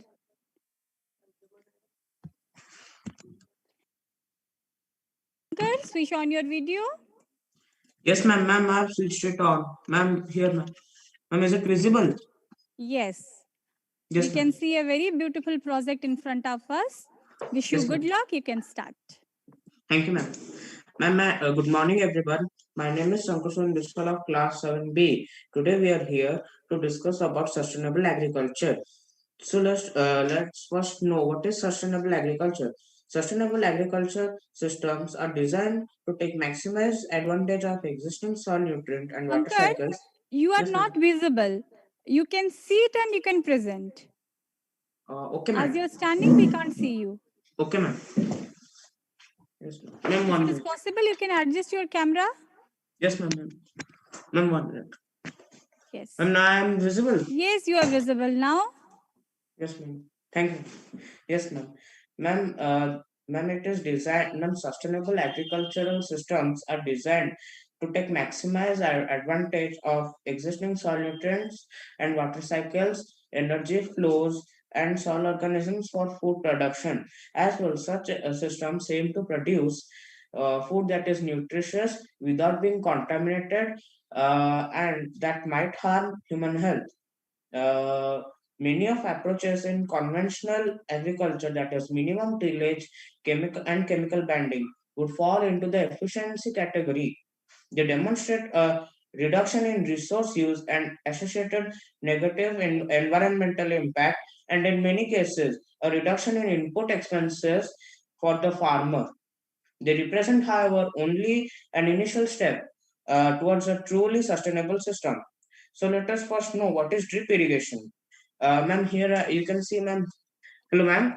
Ma'am, here I have used drip irrigation. Ma'am, Yes, you are visible. Proceed on. Yes, ma'am. Ma'am, let's know first what is drip irrigation. Drip irrigation is one of the irrigation practices followed in order to prevent wastage of water. In this method, water is allowed to fall drop by drop at the roots of the plants. Here, water is also saved, and it is a micro-type irrigation system. Let us know then what is vertical farming. Here vertical farming is used. Vertical farming is the process in which crops are grown in vertically stacked layers. It often incorporates controlled environment agriculture, which aims to optimize plant growth, and soilless farming techniques such as hydroponics, aquaponics, and aeroponics. In the method of vertical farming, we don't use we don't use soil. Instead of that, we use cloth which is sanitized, and instead of sunlight we use LED lights, and vertical farming also can accommodate very less space. It also saves energy. Let us know what is, ma'am, here we can use also crop rotation. Let us first know what is crop rotation. Crop rotation is the practice of growing crops sequentially on the same plot of land to improve soil health, optimize nutrients, and combat pest and weed pressure. For example, so farmer has planted a field of corn. After the harvest of corn is done, the farmer might plant beans. Since corn consumes a lot of nitrogen, the beans return the nitrogen to the soil. Uh, Let us know the future advantages of this sustainable agriculture. The future advantages of sustainable agriculture are by adopting sustainable agriculture practices, farmers will reduce their reliance on non-renewable energy, reduce chemical use, and save scarce resources. Keeping the land healthy and replenished can go on a long way when considering the rising population and demand for food. In addition to preserving the earth's natural resources, sustainable agriculture benefits the environment through helping maintain soil quality, reducing erosion and preserving water. Methodology. The first step is rotation and locations. Second step, sowing and fertilization. Third step, plant protection. Fourth step, management of experiments, and fifth step is soil characteristics. Okay, Sankar, can you listen to us? Yes, ma'am. Ma'am, I have some extra points also. Ma'am, here we can means energy is saved. You can show your model. Ma'am, 1 minute. You can show your model and elaborate. Yes, ma'am. If anything is there. Yes, ma'am. Ma'am, 1 minute. Yes, ma'am. Now is it visible, ma'am? Yes, you proceed on. Yes, ma'am. Here energy is saved, and here you can see, ma'am, people are here as vertical farming accommodates less space, so there is a development, and people are staying here. Ma'am, also farmers' expenses are saved, and this process of sustainable agriculture is eco-friendly. Ma'am, also hello, ma'am. Yes. Yes, ma'am. Ma'am, you were telling something, I think. No. I wanted you should elaborate your project. What you are showing in the model, that you should elaborate. Because yes, ma'am. your Ma'am, project is very nice, model is very nice. We want to know what you are trying to show with your model. Ma'am, in sustainable agriculture, ma'am, this is a process which is, ma'am, maximum time in agricultural processes, ma'am. For the first growing of crops, the farmers use fertilizers and manures, but it also takes accommodates a large space. But here, by doing vertical farming, it accommodates less space, and by doing by taking the step of drip irrigation, means wastage of water is not there, and also the water is properly reaches the roots. Ma'am, also as there is less space, the means that the plants, the roots, means these all accommodate less space here. So that's why human beings can also live here, so that the human beings can get proper oxygen, and in this way we can plant more and more crops, agriculture, plants. Means it is a process of sustainable agriculture, which means that agriculture can be sustained, and also okay, people Sankar, can live. Yes, ma'am. You can stop because we have only 5 minutes for the candidates. We can't give more than that. So now you have to answer the queries of the juries. Okay, ma'am. Thank you. And your model is very nice. Can you once again keep it in front of your camera? Okay, ma'am. So that others can see properly. Okay. And your can you tell me, that is, you have chosen this topic, sustainable agriculture. Yes, ma'am. Why this word sustainable used for agriculture practice in India? Ma'am, because in India, maximum time the farmers use means that fertilizers, pesticides, these all which are very harmful towards human, means which are very harmful for human beings. That's why the means that sometimes due to the maximum use of chemicals in the crops, human beings can die also by eating these crops. Okay. So okay. that's why the use of what sustainable agriculture means that here the agriculture is also grown, and also it accommodates less space, and also it is eco-friendly towards the environment. The plants are also not poisonous, and that's why the human beings will not die by using of because here chemicals are not used. It is totally organic. Okay, okay. Thank you, thank you. You're welcome, ma'am. Okay, thank you for your beautiful presentation. Thank you, ma'am. Sir, thank you, sir. Thank you, sir. Thank you very much. Now we have the next team with us by Sai Saloni Mishra, Anvesha Anindita Pati, Rishabh Patnaik with their topic Solar Technology for Sustainable Agriculture. All of you switch on your video and keep in your mind you are given with only 5 minutes of time. Kindly do not talk beyond 5 minutes. Ma'am, is my All of you project... switch on your video. Yes, you are visible and audible too. Okay, ma'am. Ma'am, shall I start? Yes, start.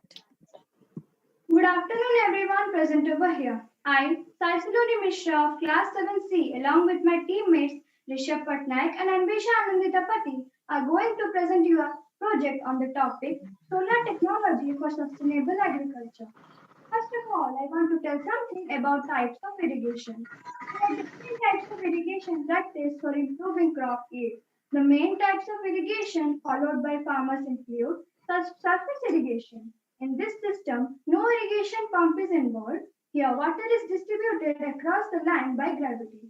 Localized irrigation. In this system, water is applied to each plant through a network of pipes under low pressure. Then comes sprinkler irrigation. Water is distributed from a central location by overhead high pressure sprinklers or from sprinklers from the moving platform. Solar energy. Solar energy is radiant light and heat from the sun that is harnessed using a range of ever-evolving technologies like solar heating, solar architecture, solar photovoltaics, molten salt power plants, and artificial photosynthesis. Solar-powered pumping system.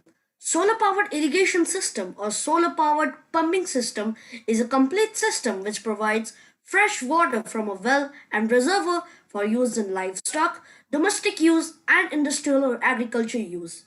It can be found in town water supply, livestock watering, and irrigation.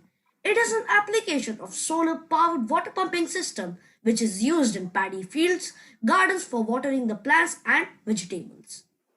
As said by my teammate earlier, solar power irrigation system is a complete system which provides water from a well and reservoir for use in agriculture. Here, as we can see, there is a solar panel which gets the rays from the sun and converts the light energy into electrical energy. Then it moves the electrical energy and supplies it to the water pump through the means of pump control. Then the water is lifted from the bore well and is given to the water pump. Then the water is supplied to the water tank and gets in the catchment area through the outlet tap. Then the water is gone through the respective channels for the purpose of irrigation. Night irrigation. As shown in our project before, for night irrigation, we have introduced single panel lamp post, which is also known as solar street light. They are raised light sources that are powered by solar panels, which are generally mounted on the lighting structure or integrated into the pole itself. The solar panels charge a rechargeable battery and power the fluorescent and LED lamps so that the farmers can render their services for 24 hours, and the single panel lamp post system can economically be sound for the purpose itself. Thank you. Very beautifully. You all have coordinated with each other. Now over to the juries for the question answer. Children, your model is very nice, and Thank you, also you three are explained very nicely. Can you tell me that is what are the importances of solar energy nowadays in comparison with other source of energy? Yes, ma'am. Ma'am, solar irrigation can increase incomes dramatically, particularly for remote producers with inconsistent access to electricity or fuel. Yes. Thank you. Thank you, children, for your beautiful presentation. There is good coordination among the three. Okay, children, anybody can say which part of India there is ample opportunity for solar energy? Sir, as far as I know, in Andhra Pradesh, it is going on right now, the solar irrigation system. Sir, yes, sir. Okay, thank you. What do you think about western part of India, that is Rajasthan and Gujarat? You think about it. Okay, thank you for your presentation. Thank you, sir. Thank you, sir. Now we have the next team with us. It's a solo team by Devanshu Brahma with his topic Create Awareness Through Public Advertisement. Devanshu, switch on your video. Yes, ma'am. Yes, you are visible and audible. You can start. Good luck. Good afternoon, one and all present over here. I am Devanshu Brahma of Class 7, Section D, going to present about my topic, creating awareness through public advertisement. Yes. We all know that advertisement deliver information on their products and services. The advertisement is also used to raise public awareness and social issues for the larger good of the society. Today, I am going to discuss 4 such our public awareness type programs which have generated awareness among us. First one is Swachh Bharat campaign. Second one is Save Life Cleaner Hands campaign. Third one is Jago Grahak Jago campaign. Last one is Anti-Tobacco campaign. First, I am going to discuss about Swachh Bharat campaign. It is a countrywide campaign initiated by the government of India in the year 2014. It was done to eliminate open defecation and to improve solid waste management. After this campaign, the people from their houses with brooms started cleaning the streets, and people are following the path of cleanliness is next to godliness. In this campaign, the people are aware to keep their environment, houses, and streets clean. Next, I'm going to discuss about Save Life Wash Your Hands campaign. You can see that it is a television program of Save Life Wash Your Hands campaign. It is initiated by the World Health Organization every year. In this, because it is a very good habit and a good thing to do, as it kills all viruses and germs that are present in our hands, and it is more effective during the COVID-19 pandemic. Next, I'm going to discuss about Jago Grahak Jago, that is Wake Up Customer campaign. It was initiated by the Public Welfare Ministry and the Government of India. It was started. It was bring to all the people by different means of communication. For example, television, radio, newspaper, etc. In this awareness program, the people are aware how the sellers are cheating the consumers in different ways. After this program, the people will be aware and will not be cheated by the sellers. Next, I'm going to say about anti-tobacco campaign. In anti-tobacco campaign, the people are aware to use less, to avoid eating tobacco and taking cigarettes because it is very harmful to health, which can cause different diseases like heart cancer, lung cancer, throat cancer, and throat infection also.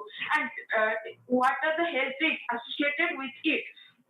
After this campaign, nowadays the people are leaving tobacco cigarettes and they have increased their lifespan. To conclude that, I can only say that it is observed that the government has taken up different public awareness type programs to make change in the behavioral and social in the minds of. Thank you very much. So much. Over to the juries for the question answer.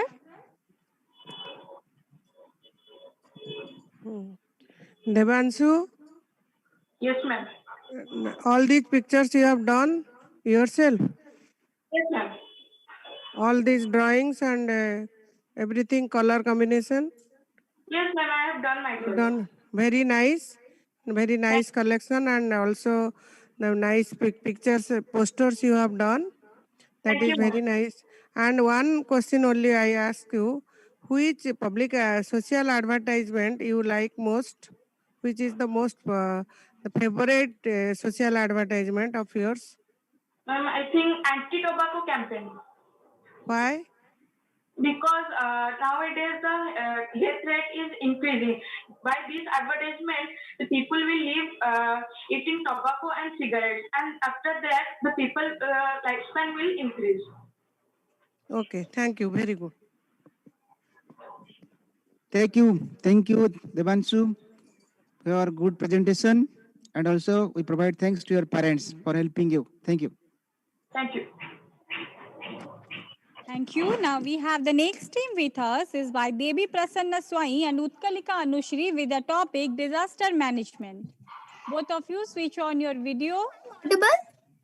Ma'am, Yes, I'm you audible? are visible. Yes, you are audible too. Remember in your mind that you have only 5 minutes. Yes, ma'am. Yes, ma'am. Start. Okay, ma'am. Know your enemy and know yourself. You can fight hundreds of battles without a disaster. Good afternoon, respected teachers and my dear friends. I, Utkalika Anushri, and my partner Devi. Now we are going to present an innovative topic. Before that is disaster management. Disaster management refers to the management and response of disaster or natural calamities like droughts, floods, cyclones, earthquakes, and landslides. India has been traditionally vulnerable to the natural disasters on the account of its unique geoclimate conditions. To protect our country and state, we must follow some plans. For that, preventing direct loss, increased employee productivity, and many more. Now, over to Debbie. Thank you, Karika. Before starting towards the topic, let me ask you a question. That what is a disaster management? So, disaster management is the way to know how and when a disaster will come and how to manage it. Let's come straight towards the topic. The direct or indirect impacts of disasters are neither natural or man-made, but are causal damage, destructions, and death. The disaster management is the discipline by which human beings are continuously making efforts to reduce the harms caused by the disaster. The term disaster management includes all aspects of preventive and protective measures, preparedness, organization for relief operation to reduce the impact on human beings and socio-economic aspects of disaster-prone areas. Most importantly, one must understand that disaster management does not eliminate completely, but decreases the impact of disaster. So, we should try to spread awareness about this topic. The disaster management can be divided into 3 phases: the impact phase, rehabilitation and reconstruction phase, integrated long-term and preparedness phase. So, by the process of disaster management, we can save our environment and reduce potential loss of lives. By listening to this, many questions have been arised in your mind like what is the aim of disaster management, how it is used in our daily life, right? Let me answer that. The aim of disaster management is to reduce, recover, and relieve the life of people and their property. It is used in our daily life because it saves the life and property of the people from disaster-prone areas. Now over to Utkarika. Thank you, Devi, for speaking a lot about disaster management. Disaster management department should be established. Disaster management team must be properly trained and equipped with latest equipments. Government should allocate sufficient funds. Now I'm going to show an practical activity how to save life during disaster management. Ma'am, is it visible? Visible. For this, we need a container, thrust piece of cardboard, artificial grasses or plants, and newspapers and mud. First, I have taken scrunched up newspapers. Under this mud, I have used scrunched up newspapers, and into the newspapers, I have used mud. Then I insert grasses and poured water into the end of the container. Now I use thrust a piece of water through the water to generate rapid force of waves. From this activity, you can observe that the trees or any kind of plants can prevent such damage from a tsunami.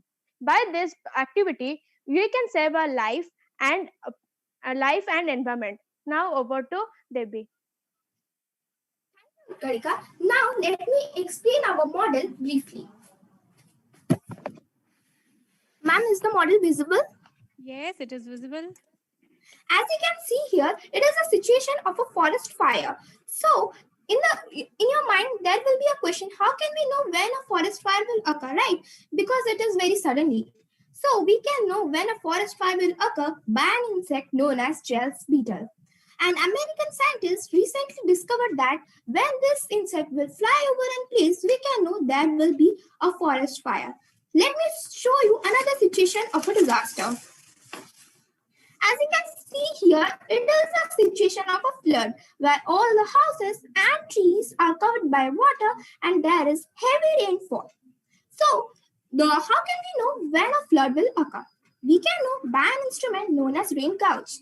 Here, the meters and centimeters are marked. So, when the meter will increase in the rain gauge, it indicates to heavy rainfall, that indicates to flood. So, there is another situation of a disaster. As you can see here, all the houses and trees are falling down. Can you guess what the disaster is? It is earthquake. It is very common to us, right? So, how can we know when an earthquake will occur? Yes, we can know by an instrument known as seismometer. By the range of the seismometer, we can indicate when and how an earthquake will occur. Let me show you another situation of a disaster. It is a situation of a disaster known as drought. As you can see, all the trees are dry and the sun rays are also very high. So, can you guess how can we know when and how a drought will occur? Yes, by a graph known as Palmer Drought Survey Index. We can know when and how a drought will occur. So, that's all. Now over to Utkarika. In all above, we should not disturb the nature in any way. With this, we would like to sign off and thank you. Thank you so much. Over to the juries.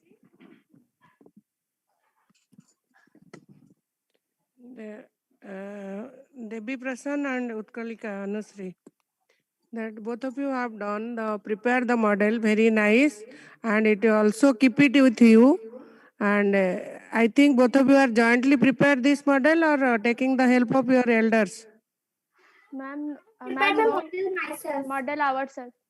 Ourselves only. Very nice. Yes, ma'am. And only you described about some of the disasters that is naturally occur. Can you tell some man-made disasters, some examples of? Yes, ma'am. Man-made disaster also I have made, that is a forest fire. It is also a man-made disaster, and there are also many man-made disasters like landslides, wars, etc. Okay. Can you experience any disaster in your society, in your family? Both of you? Ma'am, now going, it's a very means common disaster that we all have experienced. That is COVID-19, ma'am. It is also a disaster and it is a man-made disaster. Very good, very good. Thank you. Thank you, It is a biological disaster. Yes, ma'am. Thank you, children. Debbie and Utkalika. Yes, ma'am. Yes, sir. Now, are you in Bhubaneswar or in outside? Sir, I'm in Bhubaneswar. Can you tell me Bhubaneswar is coming under which earthquake zone? Sir, sorry. Sorry, sir. Which one? So sorry. Okay, thank you. It is zone 3. Okay, Bhubaneswar is there. Means we are risk free some extent. Okay. Suppose now earthquake will occur. Can you suddenly say one precaution that you will take at your home? Sir, we can take a precaution. Sir, as I told in the model that we can make a seismometer, by which we can know how and when an earthquake will occur. But if it will occur suddenly, then we can make people aware of it. Thank you. But the sudden precaution is that if you are inside the home and earthquake occur, please go inside your table or bed or cot, anything our life can save. Okay, thank you for your beautiful presentation. Welcome, sir. Thank you so much. Now, Shreya Prasad Padhi with social awareness and equality topic. You have only 5 minutes. So, start your topic. Respected jury members, teachers, and my dear friends, I, Shreya Prasad Padhi of Standard 7D, First, I am talking about social equality. Social equality is a social situation where everybody in the society is treated equally. They have equal civil rights, freedom of speech, property rights, right to vote, and equal access to society goods and services. But why was the caste system created? In the olden days, the caste system was created for the benefit and steady progress of the society. The people would be belonging to a particular caste based on his abilities and skills.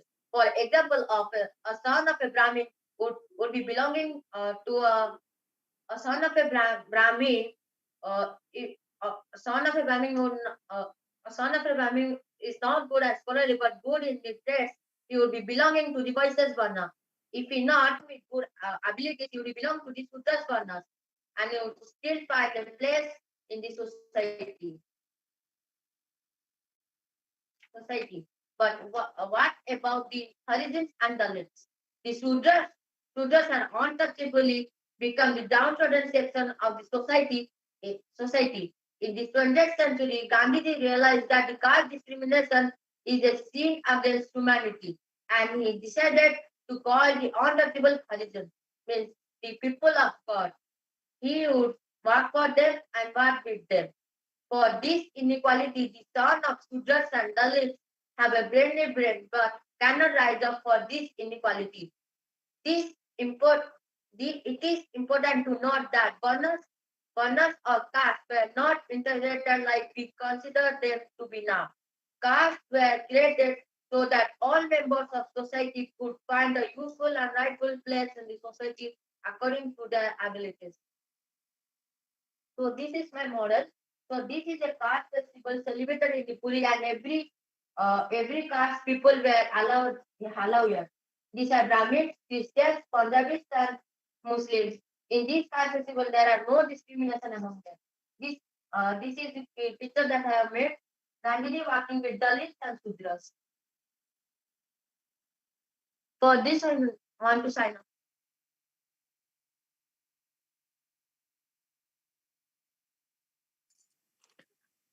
Am I audible? Yes. And that is Shreya Prasad. Yes, ma'am. Padi. Okay. Your model you have prepared at home? Ma'am. Taking the help. Little bit help of my sister. Help of your mother? Little bit, ma'am, sister and mother. And Okay, father okay. also. Thank you. Model is very nice. Thank you, ma'am. Okay, Shreya, can you say who are Harijanas? Do you know the word Harijana? Yes, ma'am. Ma'am, sir, this name was given by the Gandhiji. To whom? In the 20th century. To whom? Sir, to Dalits, sir. Sir, Okay, to good. Dalits, Thank you. he has given name Harijans, the Thank people you of for your God. beautiful presentation. Thank you. Now, class 8 students project display. We have the first team with us. Another team we have Shreya Prasad Padi from class 7. Yes. Class 8 we have now. The first team is Akriti Patnaik, Lagna Laranya Das and Aklesa Das with their topic, The Uprising of 1857. The well-known Sepoy Mutiny. All of you switch on your videos and start. You have only 5 minutes. Try to do it fast. A warm good afternoon to all the honorable judges. I'm Akriti Patnaik. I'm Lagna Laranya.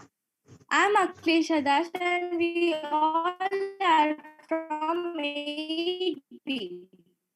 Today, we all are present over here on this virtual platform to display our project on the topic, The Uprising of 1857. Doesn't it sound interesting from its name itself? Now let us have some idea about it from Lagna. The Uprising of 1857 or the Revolt of 1857 was also known as the Sepoy Mutiny by the British.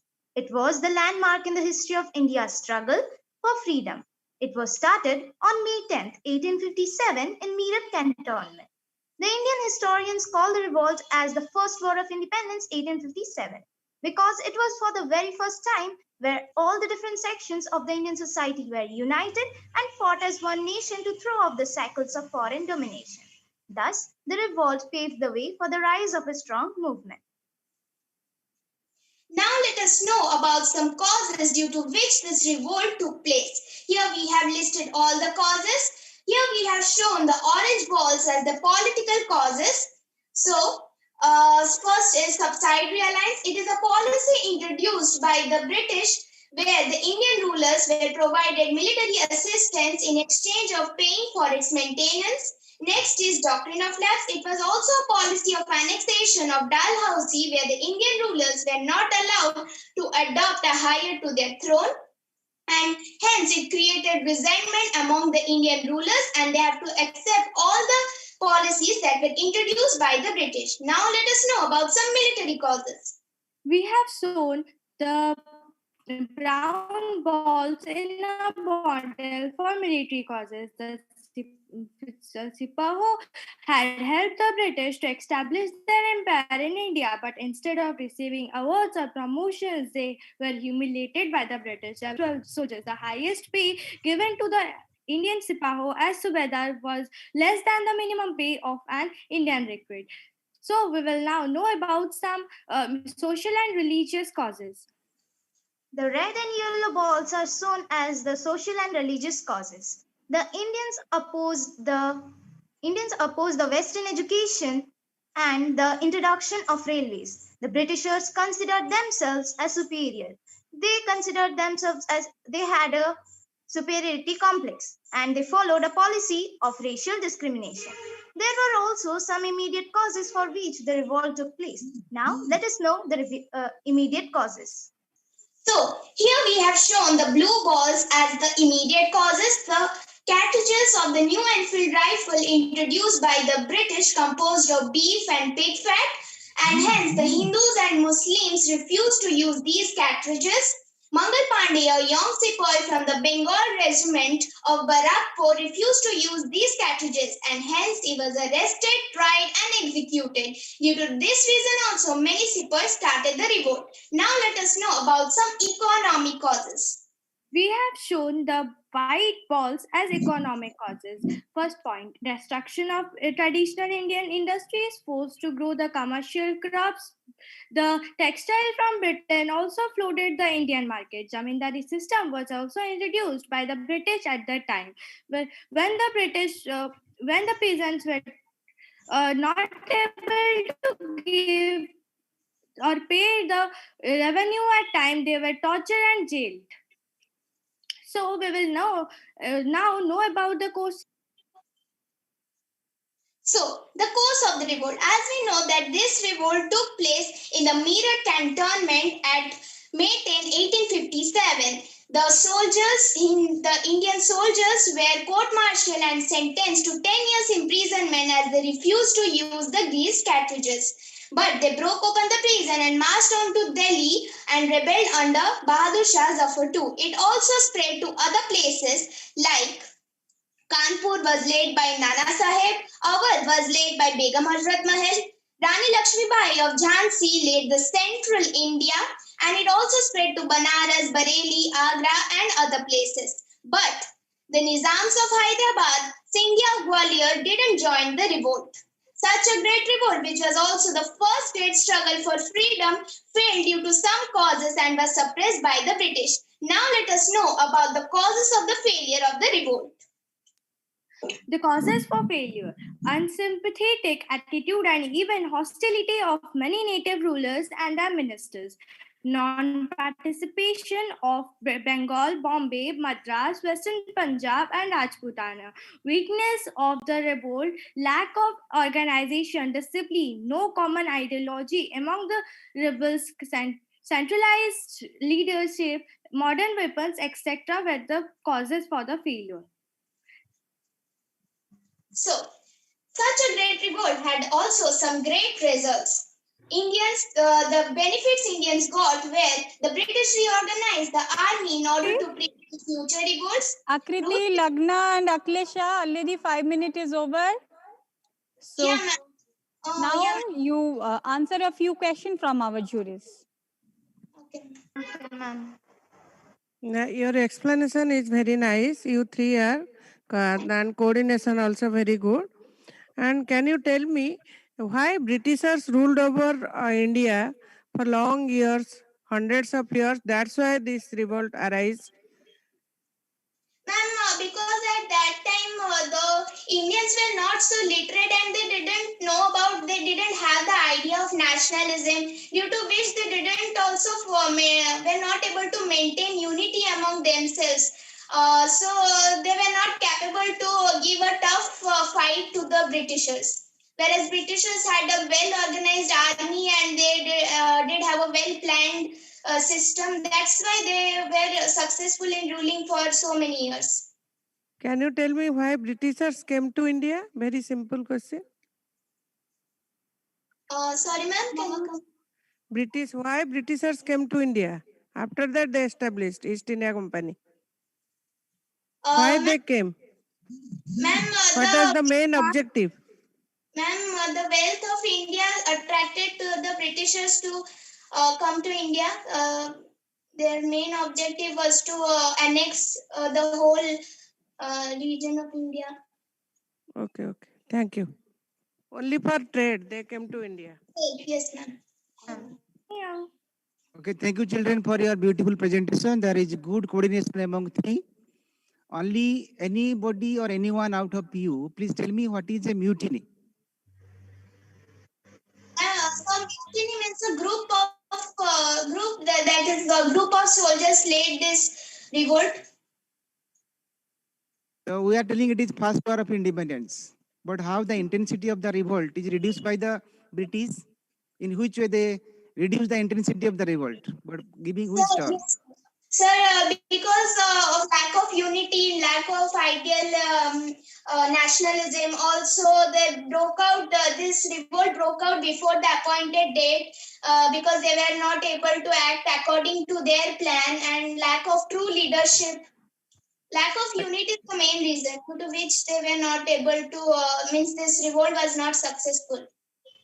Listen, I'm not asking that why it was failed. I'm asking the British historian, they describe the revolt as a mutiny.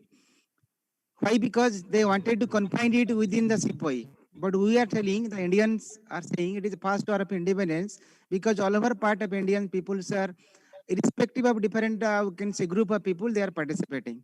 That's all. But thank you for your presentation. Good. Thank you, sir. Thank you so much, sir.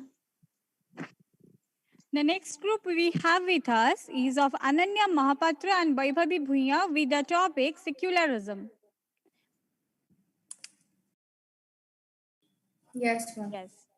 Visible and audible. Start. Good luck. You have 5 minutes. Keep that in mind. Yes. Good afternoon, everyone present in this virtual platform. I'm Ananya Mahapatra and my project partner is Vaibhavi Bhuya. We both are from AD. Today we are going to discuss about our project on secularism. If we imagine ourselves as a Hindu or Muslim living in a part of United States of America where Christian fundamentalism is very powerful. Suppose that, despite being a US citizen, no one is willing to rent the house to you. How would you feel? Of course, you would be angry. But being angry is not the solution.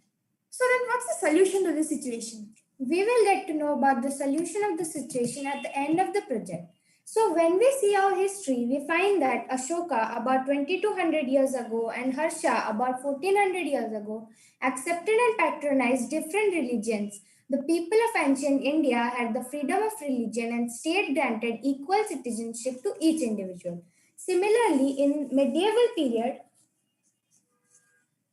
Akbar, who was a great and a true leader, abolished jizya tax, which gives Hindu the freedom to erect temples without any discrimination with all rights. During all those days, freedom of religion was present but didn't have a specific name. But if we look into the modern period, after when the India came into the control of the East India Company, although the British administration provided India with a common law, but its divide and rule policy contributed to promoting discord between communities. But this concept of secularism came later, but many problems broke out. But after independence, governments implemented secularism, mostly by refusing to recognize the religious past of Indian nationalism. So, the answer to the situation given by Ananya at the starting of the project is only secularism. So, there must be a question in your mind that what is secularism? Secularism in India does not only mean the separation of religion from state. Instead, secularism in India means a state that supports or participates in the neutral manner in affairs of all religious groups. Before moving forward, we must know about the four provisions of secularism. So the first provision declares that every person is free to profess, practice, and propagate his or her own religion. According to the second provision, the every religion under Article 26 grants that every religious group has the freedom to manage its own affair in affairs of in matters of religion. According to the third provision, there shall be no state religion, and the fourth provision is very significant, which lays down that no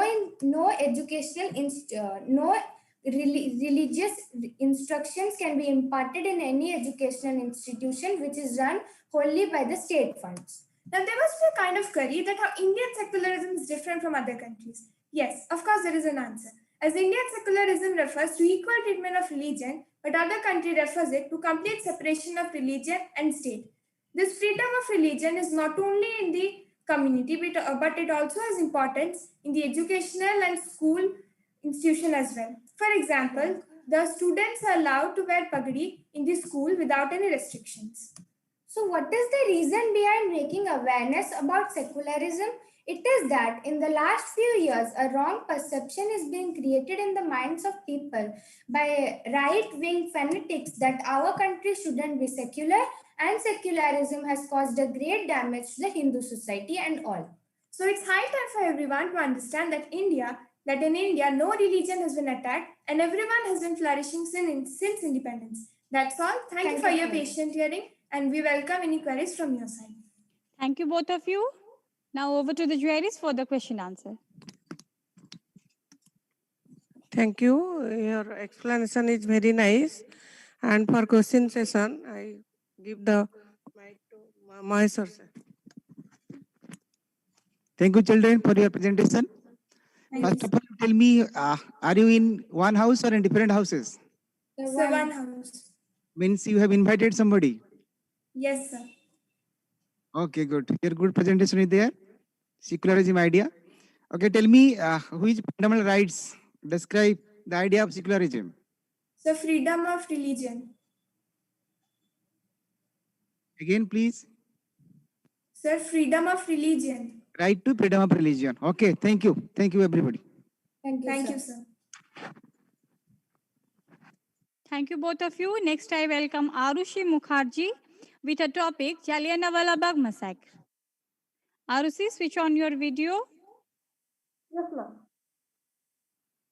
You have only 5 minutes. Yes, ma'am. Good afternoon, everyone. Respected teachers and my teachers and my dear friends. I'm Arushi Mukherjee from 8th. Today, I'm going to present you with the topic Jallianwala Bagh Massacre. So, Jallianwala Bagh Massacre occurred on April 13, 1900. Your internet connection was not proper. That's why we were not able to hear you. You can start now. Yes, ma'am. Ma'am, can you hear me now? Yes, from the beginning. Yes, ma'am. Good afternoon, everyone. Respected teachers, and my dear friends. I'm Arushi Mukherjee from 8th. Today, I'm going to present you with the topic Jallianwala Bagh Massacre. Jallianwala Bagh Massacre occurred on April 13, 1919 in Jallianwala Bagh near Golden Temple and Amritsar. On the auspicious day of Baisakhi, the people of Punjab gathered in Jallianwala Bagh. When they were protesting peacefully against the arrest of two Congress leaders, Dr. Satyapan and Saifuddin Kitlu, General Dyer ordered the British armed forces to open fire at the hundreds of innocent and unarmed men, women, and children. Many people tried to escape from many ways. They tried to escape by climbing on the walls of Jallianwala Bagh. Many people even tried to save themselves by jumping in the well inside the Jallianwala Bagh. But the Britishers have blocked all of the ways and were successfully able to kill the people. So the question may arise: what how did it change the lives of the people? So when people came to know about this massacre, the people were stunned and infuriated. Due to this, they took major steps which helped them to get independence. Thank you for your patient hearing. Thank you, Arusi. Over to the juries for the question. Thank you. And what is the social impact of this Jallianwala massacre? Only one point you can say. Actually, ma'am, we have many innocent and unarmed men, women, and children were killed. So, due to this, many people were infuriated. Okay, thank you. Okay, thank you, Arusi, for your presentation. Thank you. You're welcome, sir. Now, I welcome Shreyaskar Panda with his topic Minerals in India. Shreyaskar, switch on your video. Yes, ma'am. Good morning, one and all present over here, esteemed judges and my dear friends. I am Shreyaskar Panda of Standard 80 is here to tell about my project on the topic of minerals of India. As you know, minerals are a basic need of our society, as the minerals contains metals and non-metals. Most important minerals out of them are iron, copper, petroleum, coal, gold, etc. So a mineral is a naturally occurring organic element or compound having an orderly internal structure and characteristic chemical composition, crystal form. Minerals are solid substances that are present in nature and can be made of one element or more elements. The main 7 broad classifications of minerals are silicates, oxides, sulfates, sulfides, carbonates, native elements, and halides. Properties of minerals, some basic properties of minerals are color, luster, streak, hardness, cleavage, etc. So, as about India, the major minerals of India include coal, and it is the 4th largest reserve in the world, and iron ore, manganese, mica, bauxite, natural gas, diamonds, limestone, and thorium, etc. So these are I have made this Indian body in which I had some important mines of the important minerals of India. So thank you, and any questions from the jury will be appreciated.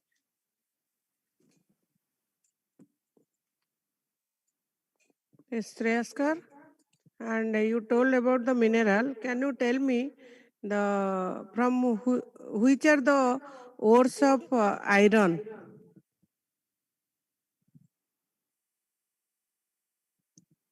Ma'am, am I audible? Yes. Sorry, ma'am, I got this. Hello, can you listen me? Yes, ma'am. Yes. Yes. Which are tell the minerals of iron, from which mineral we get iron? So from iron ore. Oh, what is the? Can you name the ores of iron? Yes. Yes, ma'am. Ferrous oxide, ferric oxide with some impurities like copper and mud, etc. Okay. What are the different types of iron ore? No idea. Irons are in different. Okay. Ma'am, ferric and ferrous, I think. Okay. Thank you. Thank you, Shreyaskar. Yes. And only one question. Where is your native place? Sir, I am native place is Dhenkanal. Dhenkanal, good. Near to it, have you heard the name Talcher? Yes, sir. Why is it famous? So it is famous coal mines that are used by that is Mineral Corporation Limited. Good. Thank you. Thank you everyone for your wonderful presentation. With this, we have came to an end of the Social Science Project Display Program for the junior group. Within a very few minutes, we will start for the senior group. Till then, sign off. Bye.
Welcome you back after the short break. Now, we will start the social science project display for the senior group.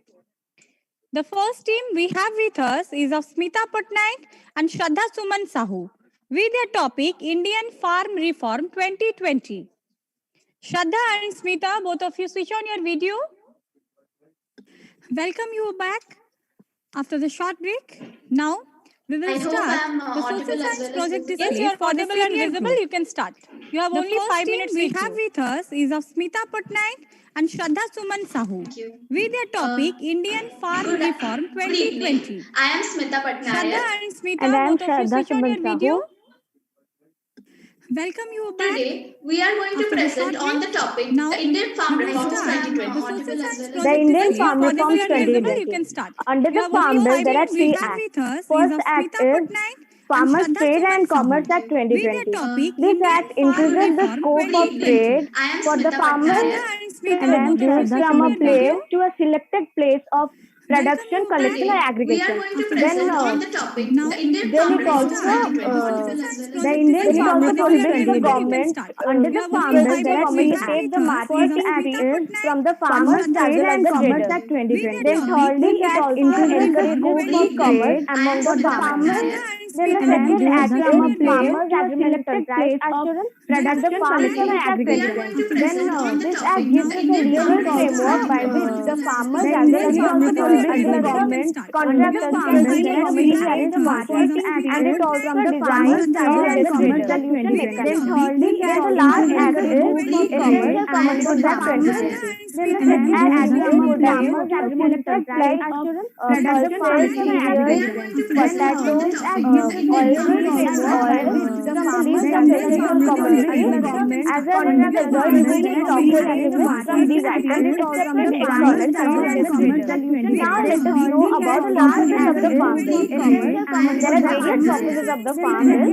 From a farmer, it is a boon for the farmer who don't have the means to bargain for the produce or who don't have the means to implement future technology in the farm. As a result, it also attracts the private sector towards the agriculture sector because many items are needed from the essential commodity. There are various purposes of the farm bill. It also reduces the market risk from the farmers and lastly it also allows farmers to sell the produce outside APMC, that is agriculture produce marketing company, and it also attracts the private sector towards the agriculture sector. So we have seen that this particular law has faced a lot of opposition. So let's have a view on some arguments by the opposition parties. So the opposition or the protesters want to say that this law wants to dismantle APMC. They say that it will withdraw MSP, that is minimum support price. So they have also arguments like this benefits corporates but ultimately harms the farmers. Protesters also claim that this law will lead to hoarding. This sounds to the arguments of the protesters. Now let's have a view on the political side of this particular protest. And I personally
one thing I would ask you, that is Indian farm reform, what you have explained, that is the trade and that is the exchange of commodities, everything.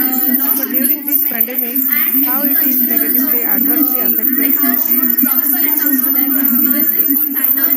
How are the farmers affected, or how is this protest affecting the country? That not in a particular protest, what you have agricultural product trade and that is exchange of commodities, everything. But during this pandemic, Lack of control, because first of all, there is a change in law which will ultimately require a lot of coordination, and some certain states may show protest, and as a result there is a confusion as a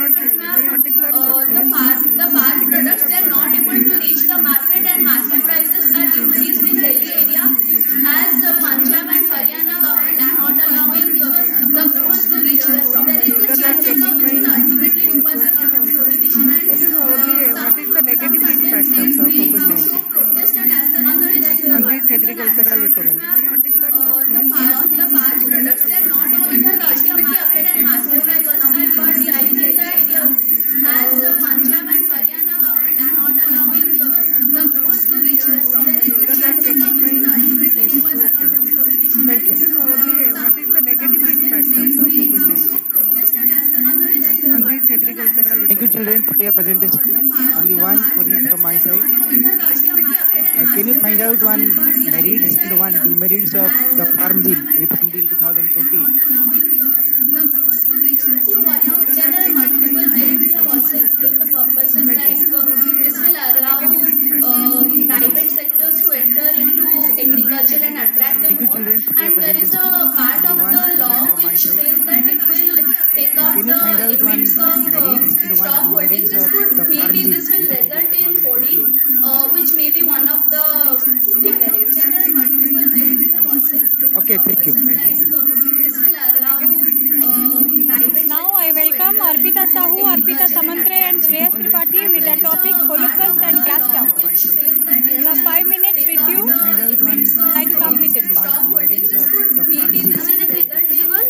Yes, it is visible and audible. You can start. Okay, thank you. Now I welcome Arpita Sahu, Arpita Samantre and Shreyas Tripathi with the topic Holocaust and Glass Towers. You have 5 minutes with you. Good evening, everyone present over here. Visible and audible. You can start. My teammates Shreyas Tripathi and Arpita Samantra going to present our model on that topic, Holocaust and gas chambers. First of all, let us know about Holocaust. Holocaust was a dominant Holocaust situation and a murder of 6 million Jews. Now let us know about the origin of this body. Holocaust is a horrible and remains sacrificed by fire. In the Nazis gaining power in Germany in order to defeat Holocaust and gas chambers as superior, and the deep Jews as inferior, who were an ally threat to the German nation and murder of 6 Now let us know about Holocaust happened in Germany. Adolf Hitler, born on 28th by 1889, was a politician and leader of the Nazi Party, known as the National Socialist German Party. He rose to power as the Chancellor in Germany. He was involved in military operations throughout the war and was the central application of this Holocaust. Now let us know about the Jewish people who began the victims of the Holocaust. First, Jewish doctors, lawyers, stewards, bakeries, markets, etc. were boycotted in Germany.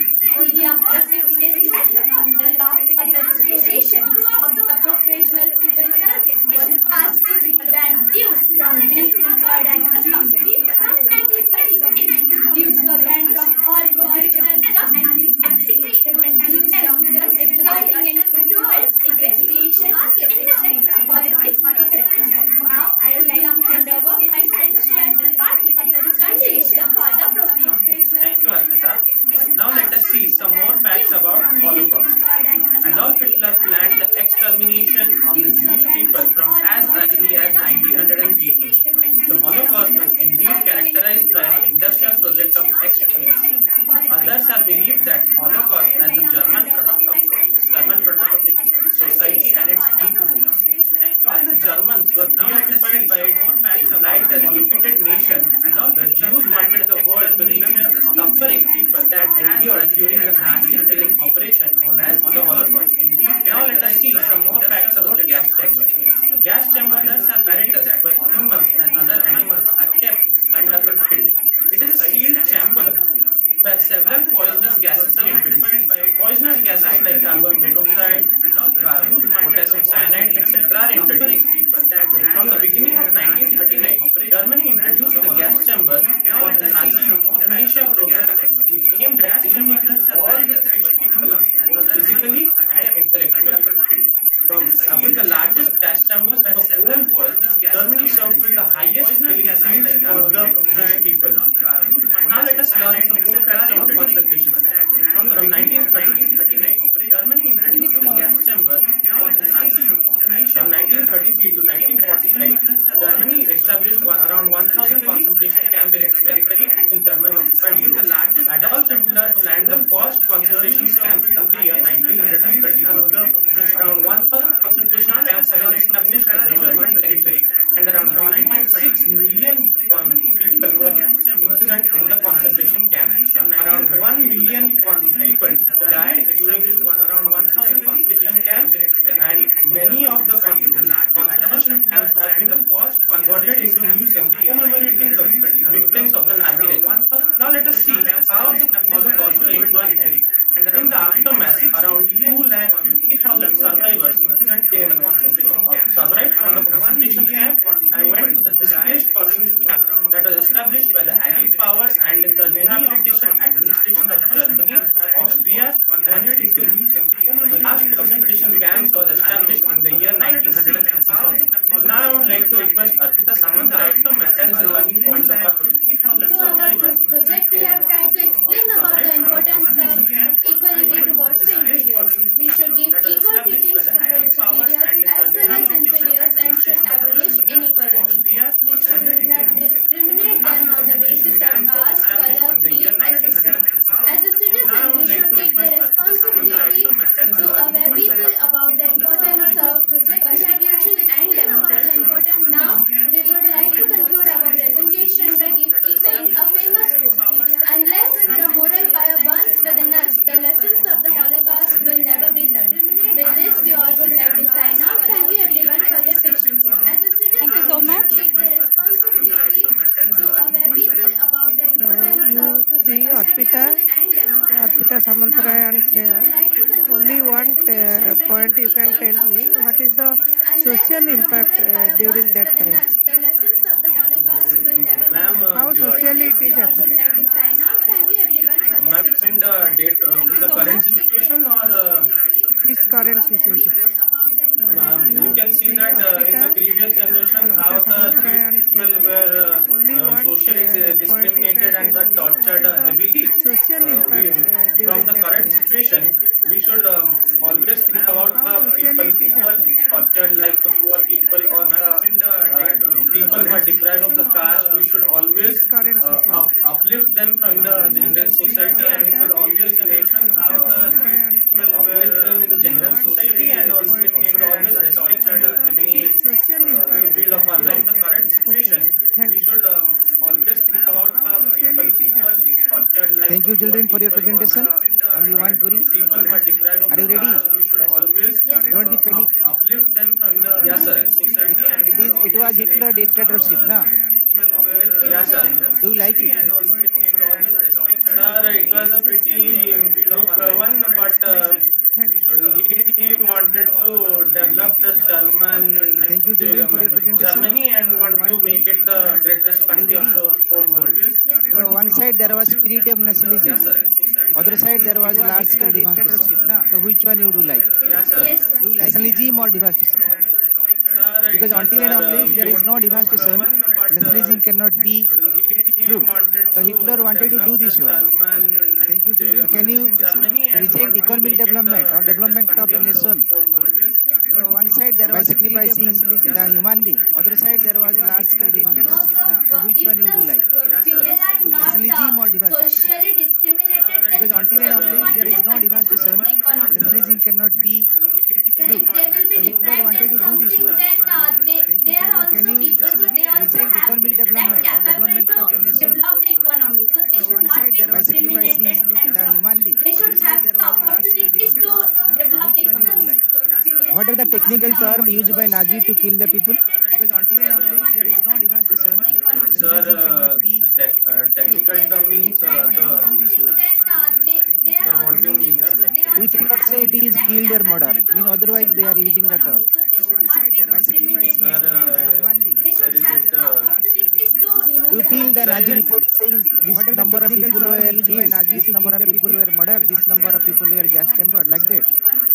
Genocide, technical term means This is the mass killing.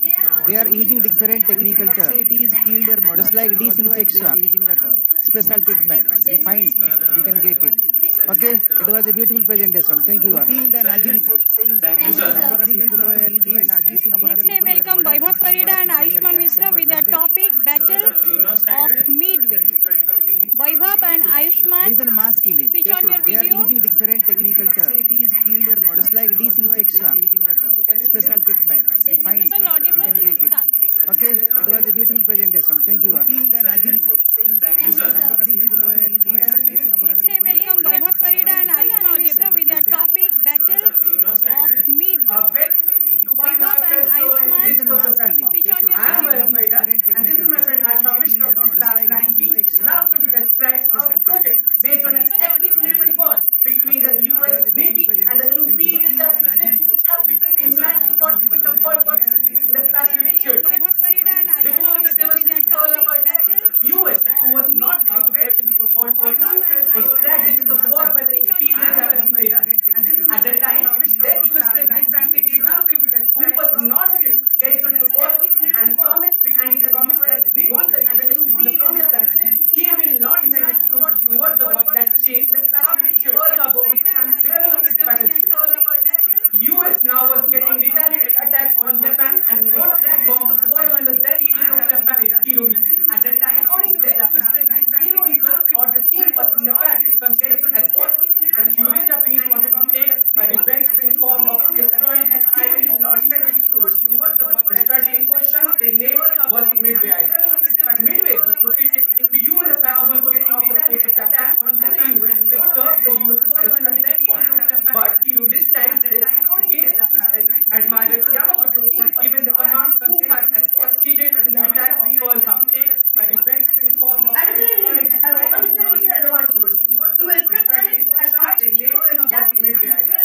Midway was since early 1900s, had been Japan was but this time it was initially not known that it was Yamamoto had succeeded in the attack of Pearl Harbor. Captain Alfred advised the crew of the base of Midway as it doesn't have a water shortage and would have tipped on Japanese military officers that it was an aircraft that had they knew that the AF was short on water, which means that Midway, the battleships coming from Japan were captured and now let us know about the US Navy. The US Navy as the captain in the Pacific Fleet consisted of USS Enterprise, USS Yorktown, USS Lexington, and battleships. Now let us know about the Imperial Japanese. The Imperial Japanese fleet consisted of Soryu, the battleship, and the cargo, and for backup were battleships and destroyers from battleships. Now let us know about the war immensely. US, who had been beaten in the war of Pearl Harbor, knew that Japan is going to attack the base of Midway.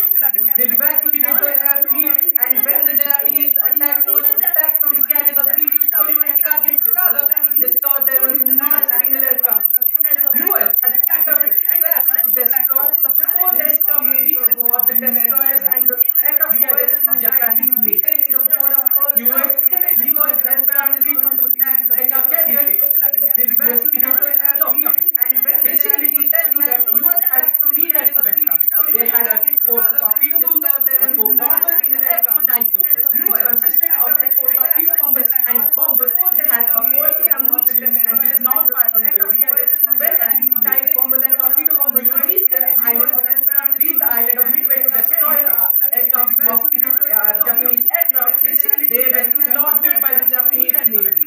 As substance of the Japanese Navy, they were surrendered after an attack from the giant bombers, which were carried for the bombers had and what it knows about the US fleet.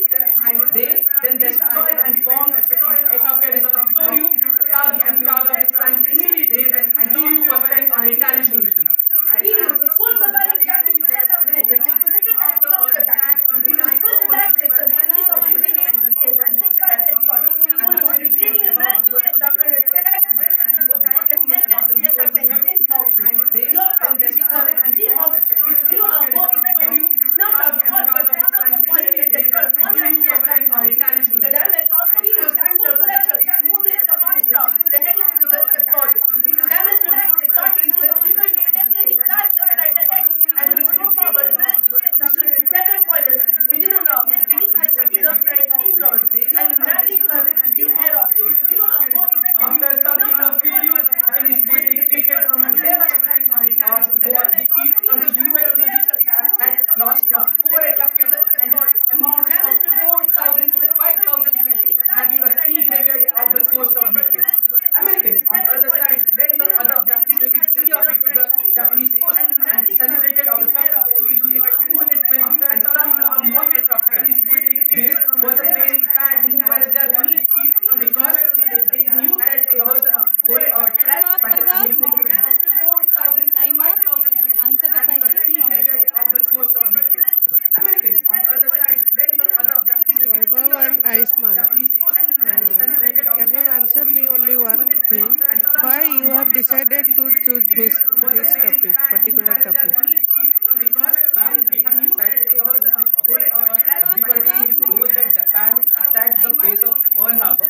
But what happened after the attack of Pearl Harbor and how Japan did not win the World War II against America? That to show that how we can show that the Americans how they defeated Japanese. And this, I got to know about this when I was searching in Wikipedia, and no attack. I thought that this was the biggest naval attack on any place and the biggest casualty count in anywhere. So I wanted to show how this is a naval attack based out of intelligence and code breaking and not on American fighters and defeated Japanese. Okay, thank you. I got to know about this when I was searching in Wikipedia, and no. Okay, thank you, Vaibhav and Aisman, for choosing the topic. Could you please tell me that America dropped atom bomb? 1 or 2? But why 2? 1 was not sufficient.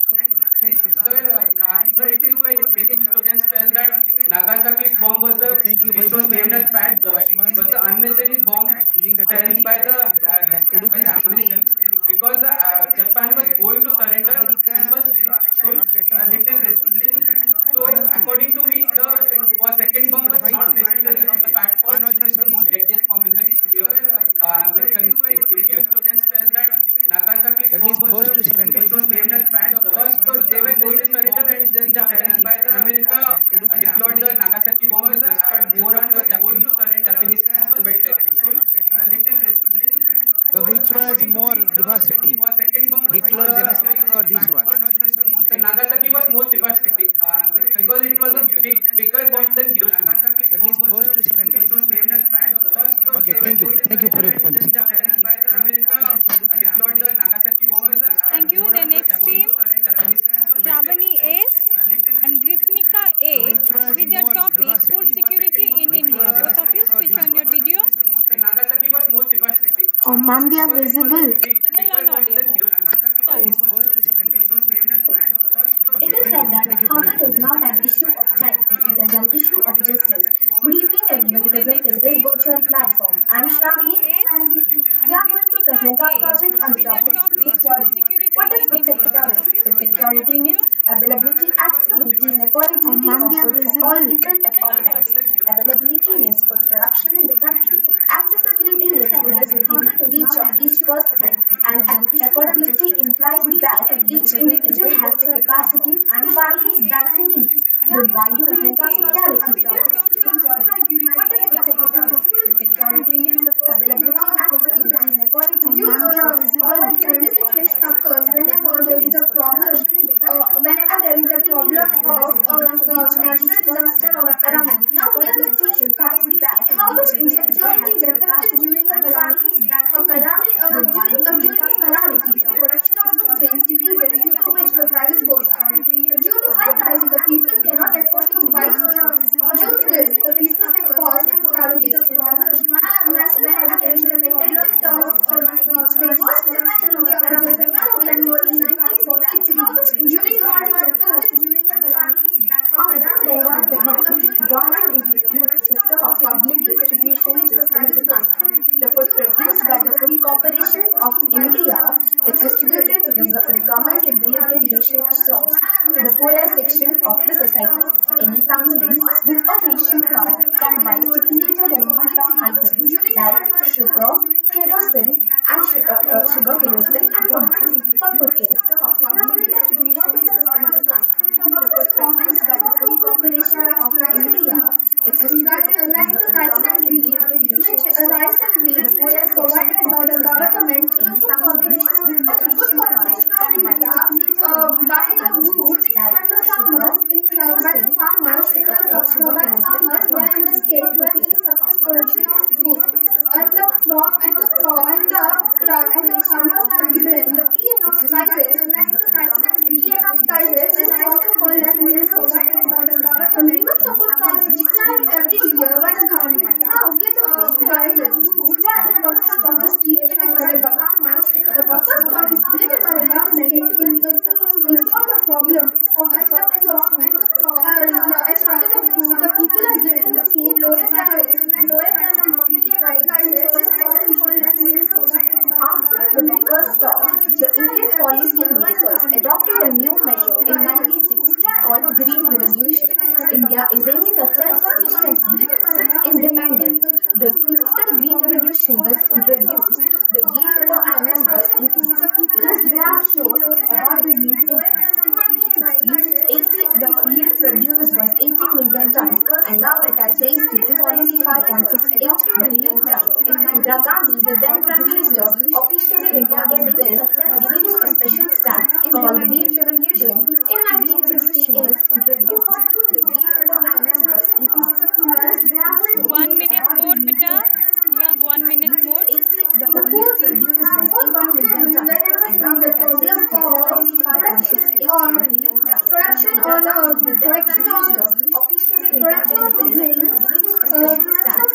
people get less amount of food and they face lots of nutritional insecurity. Now few groups which are affected mostly are landless people, homeless people, beggars and traditionalists, providers and experts. Production of we all face the corona pandemic. The corona pandemic has made millions of people to die with hunger. What is the solution for this? I'm concluding this with 2 main points. First, all the vulnerable people who are not included in this safety system must be included all across the state.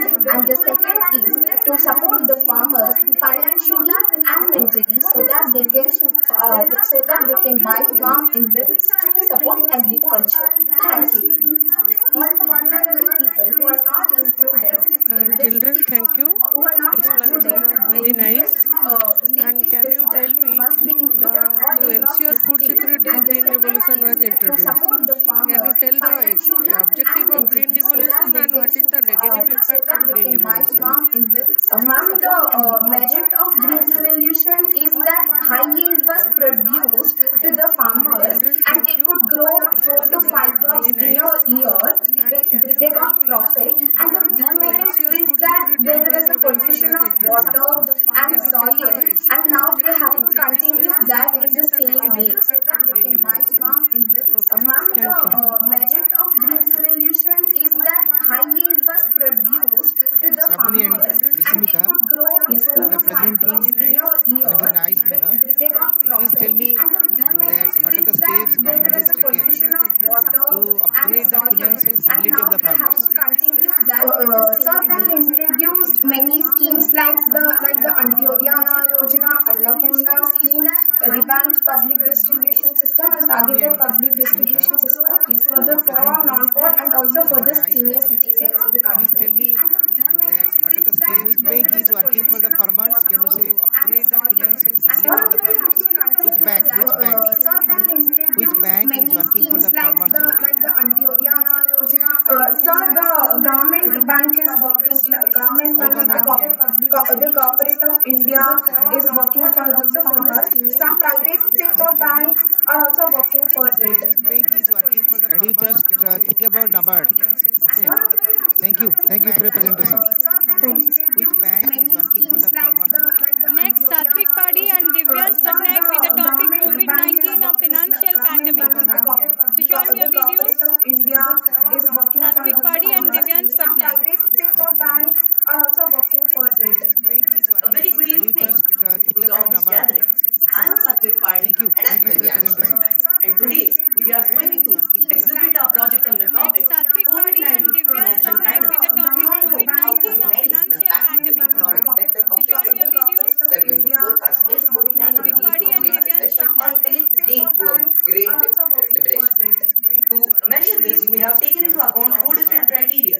That is the Thank you. GDP, Thank you the for your presentation. unemployment rate, the contribution of tourism, as well as the interest Next, rate. Satvik In Padi and 2018, Divyansh the global Patnaik with the GDP topic was around COVID-19, a $135 trillion, financial pandemic. which went up to 142 in the year 2019.